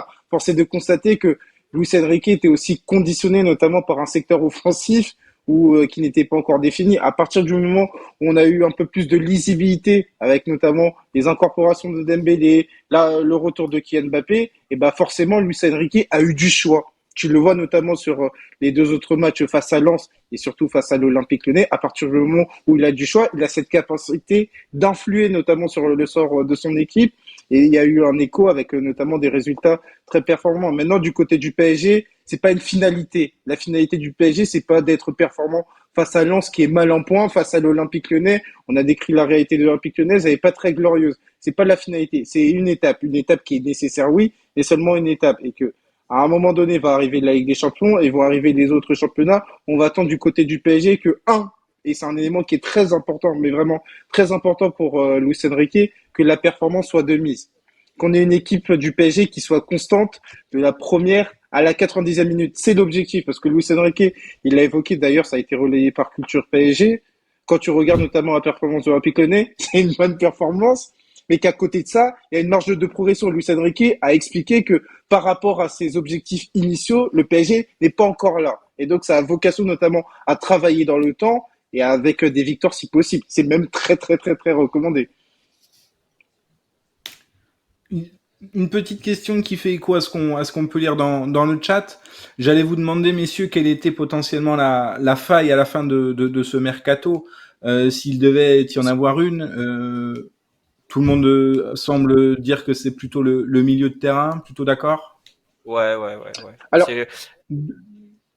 Oui, c'est le milieu. D'où peut-être aussi, Philippe, Ouais. d'où ce que tu disais aussi, que le départ potentiel ou quasi acté, je sais pas, je suis moins dans les petits papiers de Doha que toi, mais de Marco Verratti et peut-être quelque chose que toi tu rediscuterais ou que tu imagines plus difficile à digérer que la moyenne, étant donné qu'en plus là pour le coup les arrivées sont closes. Ouais, voilà. Alors, hors Joker, mais ça, c'est vraiment un truc à particulier. Hors Joker. On va pas trop compter là-dessus. On est sur le site de la Ligue, il faut citer les règlements de la Ligue, hein, quand même. Mais on a droit à un Joker, j'y crois pas du tout pour une raison simple, c'est qu'il faut que ça soit en France. Si le PSG avait voulu, il aurait peut-être anticipé un peu. Je pense qu'on va garder l'effectif comme tel jusqu'au mercato d'hiver, et puis peut-être qu'on bougera même pas cet hiver, hein, je sais pas. Mais en revanche, Verratti, en fait, il y a un truc qui est un peu gênant concernant le départ de Verratti. Bon, déjà, c'est un joueur qui a fait toute sa carrière à Paris, qui est très attachant, qui a des défauts évidemment, parce que c'est Marco Verratti, c'est comme ça. Mais Luis Enrique met en avant le fait d'avoir le ballon, de construire, de tout ça. Et je suis pas sûr que dans l'effectif, il y a un milieu de terrain qui construise mieux le jeu que Marco Verratti, en fait. Ça me gêne un peu. Après, Marco Verratti, si on prend le football moderne qui joue globalement sur 4 phases, hein, attaque placée, contre-attaque, transition offensive, transition défensive, sur les 4 phases, il n'est pas à l'aise sur plus de 1,5-2. Alors sur la phase attaque placée, c'est un des 5 meilleurs de la planète probablement, on va pas faire semblant. Sur les 3 autres, c'est tout de suite plus compliqué. Je pense que c'est aussi pour ça que Luis Enrique n'a pas voulu le conserver dans son effectif. En revanche, on prend l'effectif actuel et on a du mal à voir... on a vu sur les 2 premières journées contre des équipes qui défendaient très bas, très regroupées, et même la seconde mi-temps à Lyon, quand Lyon passe en 5-3-2, on a vu que le nombre d'occasions du PSG était en chute libre. Et c'est là où un joueur qui est très fort comme Marco Verratti pour trouver des solutions dans les petits espaces va probablement manquer. Après, pour moi, plus que Marco Verratti, ce qui va peut-être manquer, c'est peut-être une doublure à Manuel Ugarte. C'est peut-être un milieu de terrain qui est un peu plus dans la force de l'âge que justement le trio Ugarte, Vitinha, Zahir Emery, qui sont 3 joueurs qui ont le plus vieux doit être Vitinha qui a 22 ans ou 23 ans. C'est dur d'aller loin en Ligue des Champions avec un milieu aussi jeune, par exemple. Donc, il y a ça. Il y a peut-être aussi un profil manquant, c'est le profil numéro 8, presque 10. Mais le PSG a déjà pensé, on avait déjà des échos fin août comme quoi il n'y aurait pas de recrue parce qu'il voulait descendre Lee Kang-in, le sud-coréen, de la ligne d'attaque vers le milieu. On va voir ce que ça donne.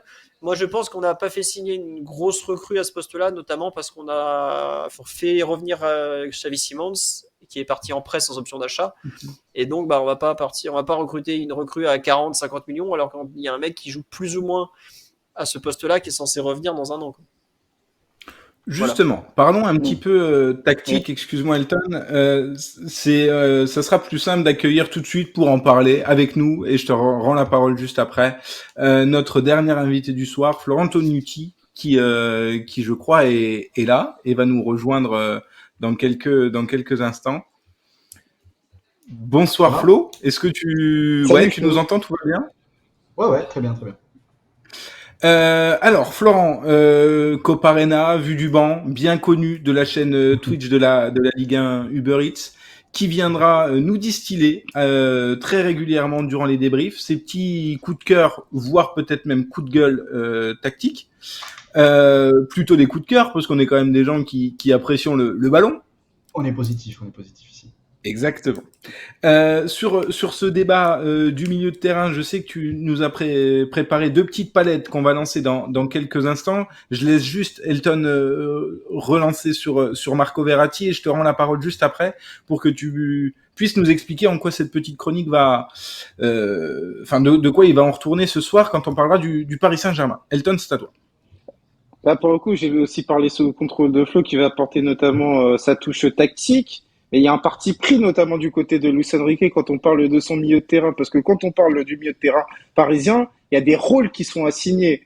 Et quand on regarde notamment les rôles qui sont assignés à Vitinha, à Ugarte notamment, j'ai du mal à envisager Marco Verratti dans ces rôles-là. Et pour moi, c'est des éléments qui sont très importants. Et je pense que Luis Enrique, notamment pour redessiner son projet tactique, il a fait des choix en fonction de ça. Donc, c'est vrai qu'il y a une dimension aussi symbolique par rapport à Marco Verratti, parce qu'on se dit aussi bien qualitativement que quantitativement, il ferait pas de mal du côté du PSG, mais à partir du moment où Luis Enrique assume, et encore une fois, il a répété en conférence de presse que lui, il a évacué la question notamment de recruter au milieu de terrain. Il est totalement satisfait de son milieu de terrain. Moi, j'ai envie de lui accorder le bénéfice du doute, surtout quand je vois notamment les rôles qui sont assignés avec Vitinha qui a un rôle qui peut ressembler à celui de Rakitic au Barça, et Ugarte qui a vraiment un rôle qui est quand même très intéressant, notamment dans sa capacité à défendre en avançant.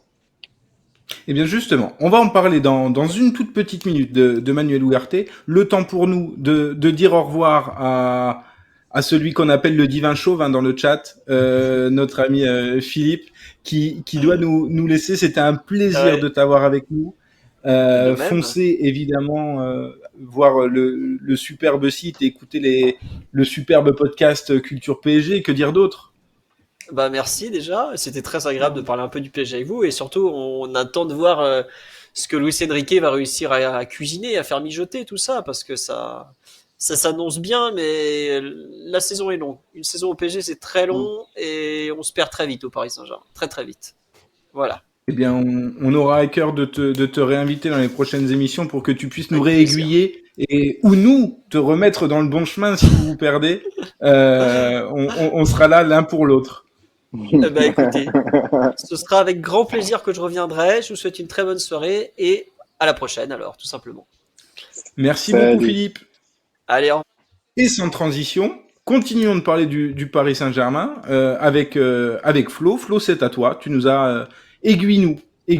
Je t'en prie. Oui, on va simplement parler de la transition défensive. C'est ce qu'évoquait Philippe un petit peu. Il découpait le PSG en 4 phases, attaque placée. Et il évoquait notamment le fait que Marco Verratti était un joueur qui avait du mal, par exemple, sur ces séquences-là.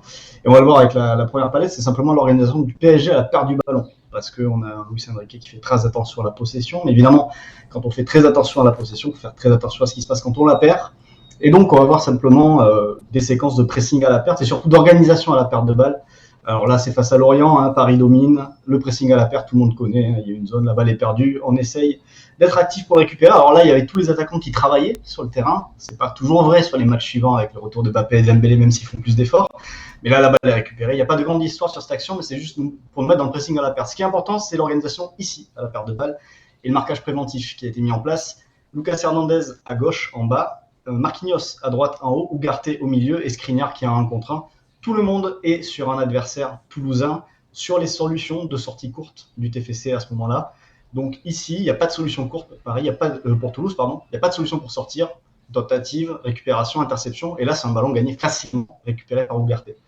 On avance, on est dans un match un peu différent face à Lens. Vous voyez que là, le bloc du PSG est beaucoup plus étiré, puisqu'on joue un peu plus rapidement vers l'avant, Mbappé dans la profondeur. Là, la balle est perdue, il y a 5 joueurs éliminés. Et ce qui est important, c'est ce qui se passe derrière, parce que là, on ne peut pas presser à la perte. Il faut protéger une zone pour empêcher l'adversaire de ressortir. Regardez, ici, Lucas Hernandez, Hakimi à droite, Ugarte dans l'axe. On bloque totalement l'axe. Alors là, Andy Diouf va réussir quand même à passer. Et là, ce qu'il faut voir, c'est l'agressivité. Ici, Ugarte qui revient, Zaïre Emery, Marquinhos qui sort. Il y a cette nasse. Si le premier rideau est franchi, il y a vraiment une nasse côté parisien qui se met en place avec les centraux et les milieux qui se retournent très vite pour courir dans l'autre sens. On va le voir ici face à Lyon, avec la balle qui va être perdue ici dans la surface. L'organisation à la perte. Vous voyez à nouveau Lucas Hernandez, Hakimi et Ugarte prêts à sortir sur Tolisso. Alors là, Ugarte va sortir en plein contre-temps. Il va être éliminé. Et là, regardez Marquinhos déjà très haut. Et du coup, ça se referme. On redéclenche un pressing. On va forcer un gelon. On couvre les courses derrière. Donc voilà, il y a le pressing. Mais quand on ne récupère pas vite ou quand on ne peut pas récupérer vite, il y a aussi cette organisation pour empêcher la transition de l'adversaire qui est très importante. On va le revoir à nouveau face à Lens, avec cette fois-ci Ugarte, il va être éliminé, et là on n'est pas organisé à la perte de balle, là il y a danger. Ugarte tente une passe, elle va être interceptée, et là vous voyez la petite ligne de 3 que j'avais dessinée sur les autres, ici elle n'existe pas, parce que Lucas Hernandez est très bas, cette perte de balle n'était pas prévue, il y a danger parce qu'il y a une passe vers l'avant qui va pouvoir partir, et là il faut voir la réaction d'Ugarte, la réaction de Zaïre Emery, la position de Hakimi, on enferme à nouveau l'adversaire, et là imaginez par exemple Marco Verratti dans les mêmes situations, c'est plus compliqué pour se retourner très vite et être très explosif pour repartir dans l'autre sens. Là, on a un PSG qui recule, Zaïre Emery qui recule. On a de la place pour Cherki. Et là, on a peut-être des solutions pour les adversaires. Désolé, Philippe, je donne peut-être des solutions pour les adversaires.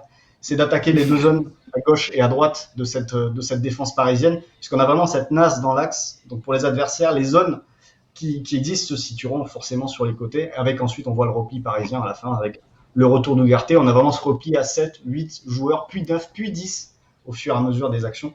Donc voilà pour cette première séquence collective sur l'organisation du PSG à la perte, mais si on n'arrive pas à gratter rapidement le ballon, il y a cette organisation aussi pour contrôler les transitions adverses et diriger un petit peu où on veut que le contre parte pour mieux le contrôler. Voilà.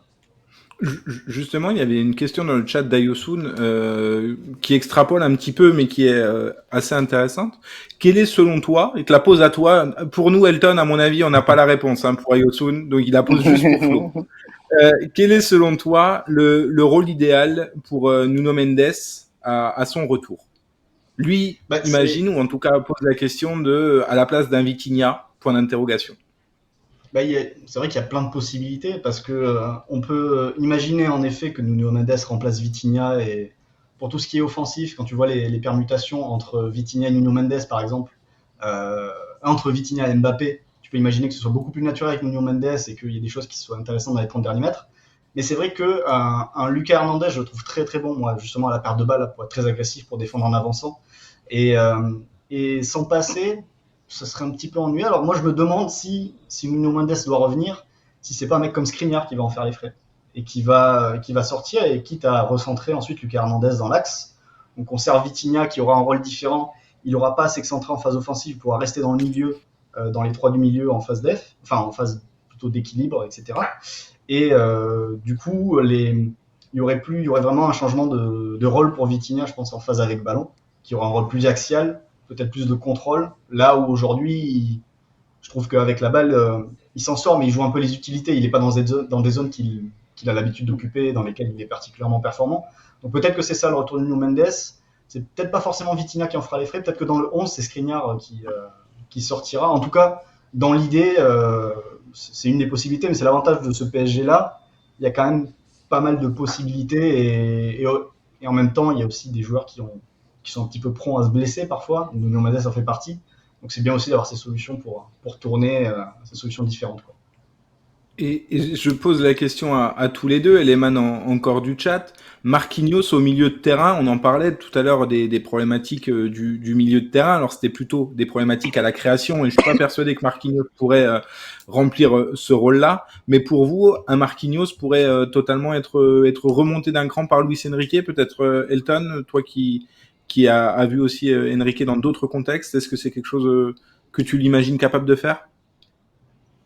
Oui, il peut faire ça parce qu'on a l'exemple Rodri, notamment lors de la Coupe du Monde, mais j'ai du mal à imaginer Marquinhos dans un rôle Enfin, Rodri, c'était plutôt de milieu jusqu'à à la défense centrale, mais j'ai du mal, Marquinhos, à faire le chemin inverse avec un Luis Enrique précisément par rapport à la vidéo ou plutôt au décryptage tactique qu'a montré Flo et sur cette capacité à rapidement gérer cette transition défensive. Ouais, là-dessus, Flo, pour compléter.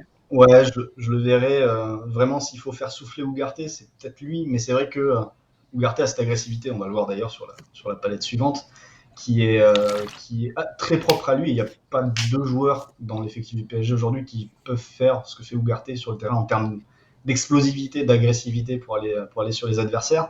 Donc après, Marquinhos est un défenseur qui aime défendre en avançant quand même. Il le montre d'ailleurs sur certaines vidéos, vous l'avez vu.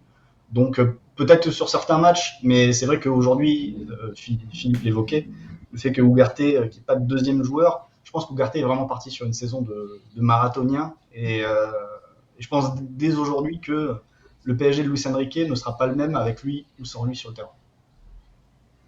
Justement, je crois que tu avais une deuxième petite palette qui va aussi nous éclairer un peu plus sur le milieu parisien et elle concerne Manuel Ugarte. Oui, une palette donc sur Ugarte. Alors évidemment, on démarre par la fameuse action face à Lyon, où on voit un petit peu l'organisation du PSG au pressing. Alors lui, il est sur Tolisso au départ. Et évidemment, un pressing, on le déclenche au moment de la passe. Sur le temps de passe, Mbappé, Vitinha, Asensio. On revient deuxième passe, on a Asensio qui va pousser sur Anthony Lopez. On a Dembélé qui va chercher Caleta-Tsar, le central gauche. Lopez allonge. Deuxième ballon, Skriniar est dessous, la petite bagarre sur le deuxième ballon, on court, on est tout le monde. Mais on va se remettre en place et on va repartir pour une nouvelle séquence. Et c'est là que le piège va se refermer, évidemment, sur Tolisso qui n'a plus de solution. Et là, il faut voir le changement de rythme. Alors, ça va être très rapide, hein, le changement de rythme d'Ugarte pour aller sortir, jaillir dans les pieds de Tolisso, aller chercher le péno. C'est quelque chose qu'on va encore mieux voir ici. Et ce qui est très intéressant chez Ugarte, c'est qu'il anticipe là où va se partir la première touche de balle de l'adversaire. C'est-à-dire que là, il sait que Tolisso est droitier, donc il sort sur son pied droit. Et là, à partir du moment où Tolisso fait une faute, c'est terminé. Et du coup, il va chercher le péno là-dessus. On va le voir ensuite sur une deuxième séquence. C'est à l'origine du deuxième but parisien dans ce match, le but d'Hakimi. C'est une récupération de balle aussi dans les pieds de Cacré. Et là aussi, ça va être très rapide. Alors là, on voit un petit peu le joueur qui est Ugarte, c'est-à-dire une fois qu'il a gratté la balle, une fois que la balle va dans le dernier tiers adverse, lui, il déconnecte un peu de l'action. C'est plus son taf. Son taf, 40 mètres, 30 mètres du but. On le verra peut-être si aventure à un moment donné. Mais là, ce qui est intéressant, et là aussi, je l'ai mis au ralenti, mais c'est très, très bref, c'est qu'il arrive, il sent aussi que Cacré va repartir sur sa gauche au moment de contrôler. Et c'est cette anticipation-là qui lui permet de gagner le ballon et de passer devant. Alors là, on va le voir, c'est face à Lens, je vais y arriver. Alors là, c'est plus simple, il n'est pas au pressing, mais c'est le contrôle des courses, tout simplement. Marquinhos est sorti, il va couvrir, et là, ensuite, il s'impose physiquement pour récupérer le ballon. Là, très intéressant aussi, contrôle des courses. Mais là, vous voyez, sur cette passe, en retrait, très souvent, les joueurs vont tourner à la fois la tête et les épaules. Lui, il garde les épaules orientées vers son adversaire, vers son sens de course, et c'est juste un coup d'œil pour voir le départ du ballon. Du coup, il ne perd pas de temps au moment de tourner les épaules. Et du coup, il perd pas de temps, il reste devant son adversaire direct et il peut récupérer la balle. Là, à nouveau, transition, contrôle, on vient protéger la défense. Il a cette capacité à défendre debout aussi qui est très importante.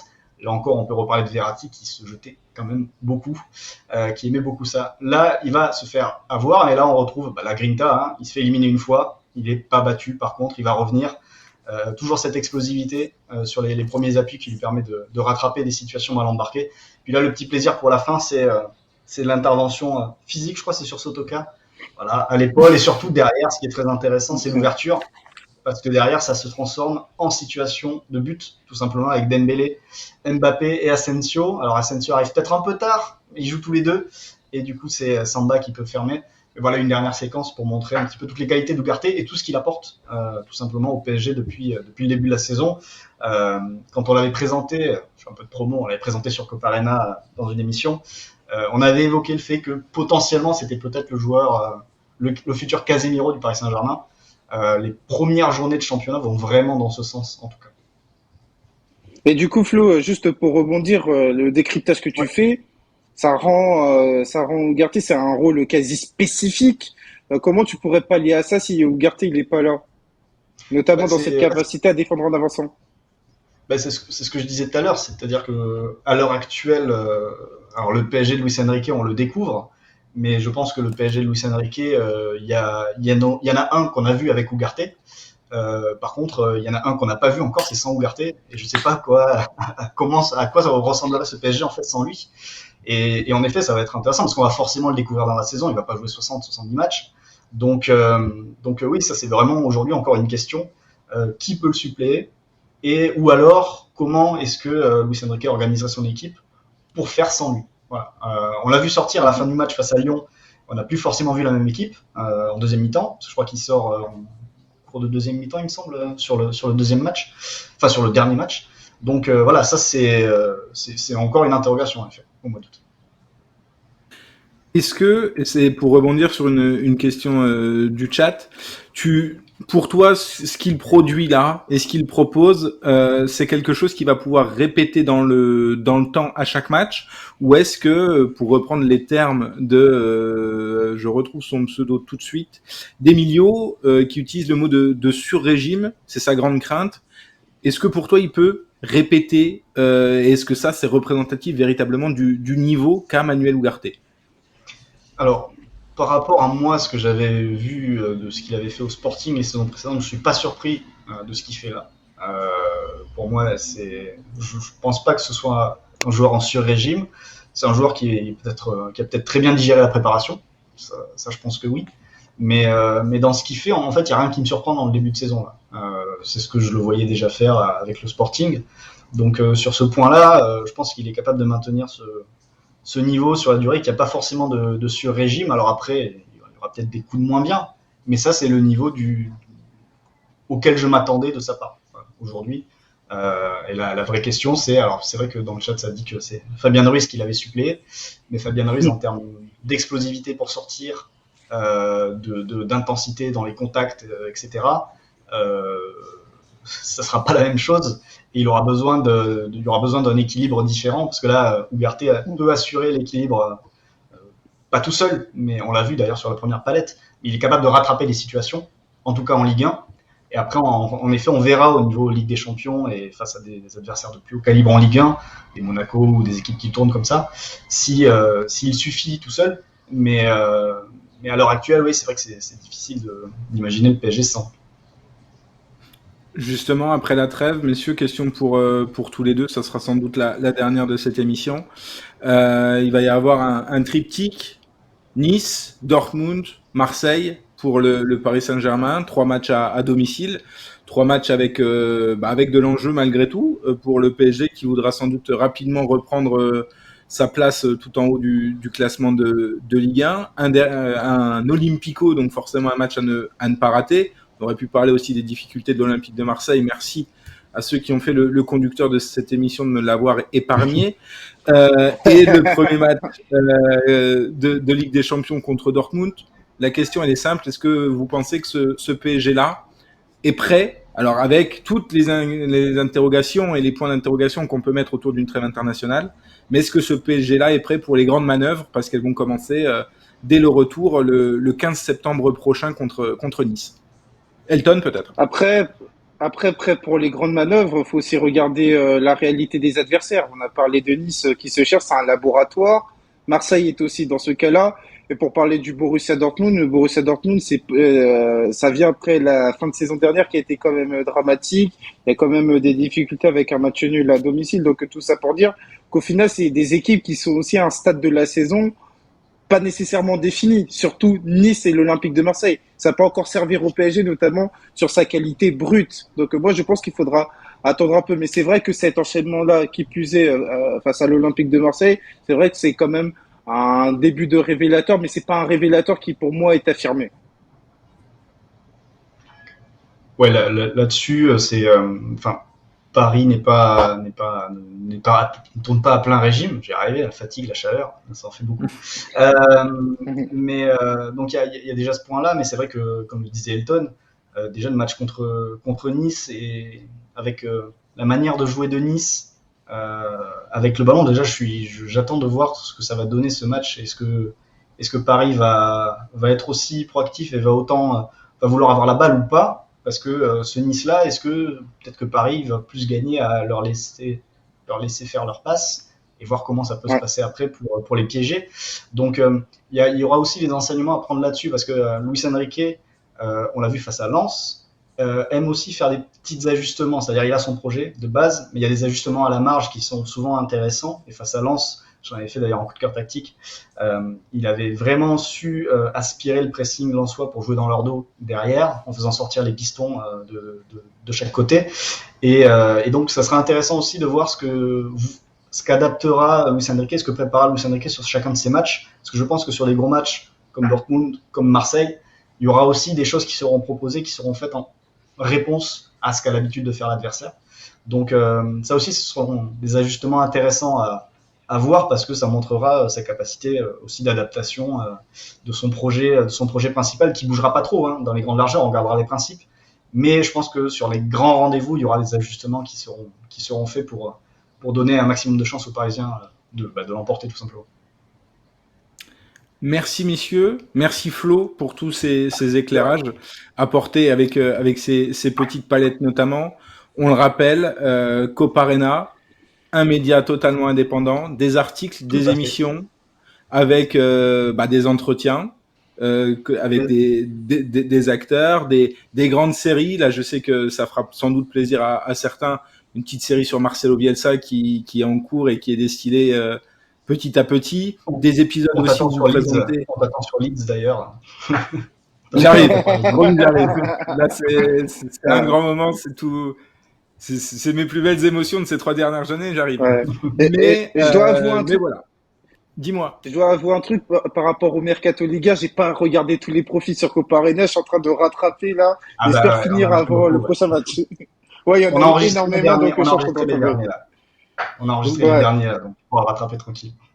C'est aussi ça. Voilà, n'hésitez pas à aller jeter un petit coup d'œil.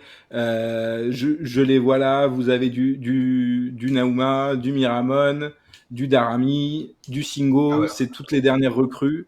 Je pense que vous avez été, vous aussi, pour vous, le mercato, cette fin de mercato va être l'occasion de souffler un petit peu pendant la trêve. Vous avez pas mal charbonné pour nous sortir des petits profils ces dernières semaines, donc n'hésitez pas, on le rappelle.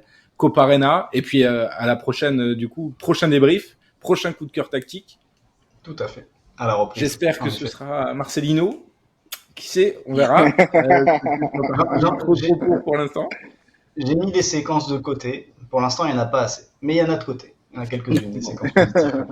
Elles sont de côté, on est rassurés. Merci Flo en tout cas. Et puis globalement, je pense que ça va être l'occasion pour nous de nous dire au revoir.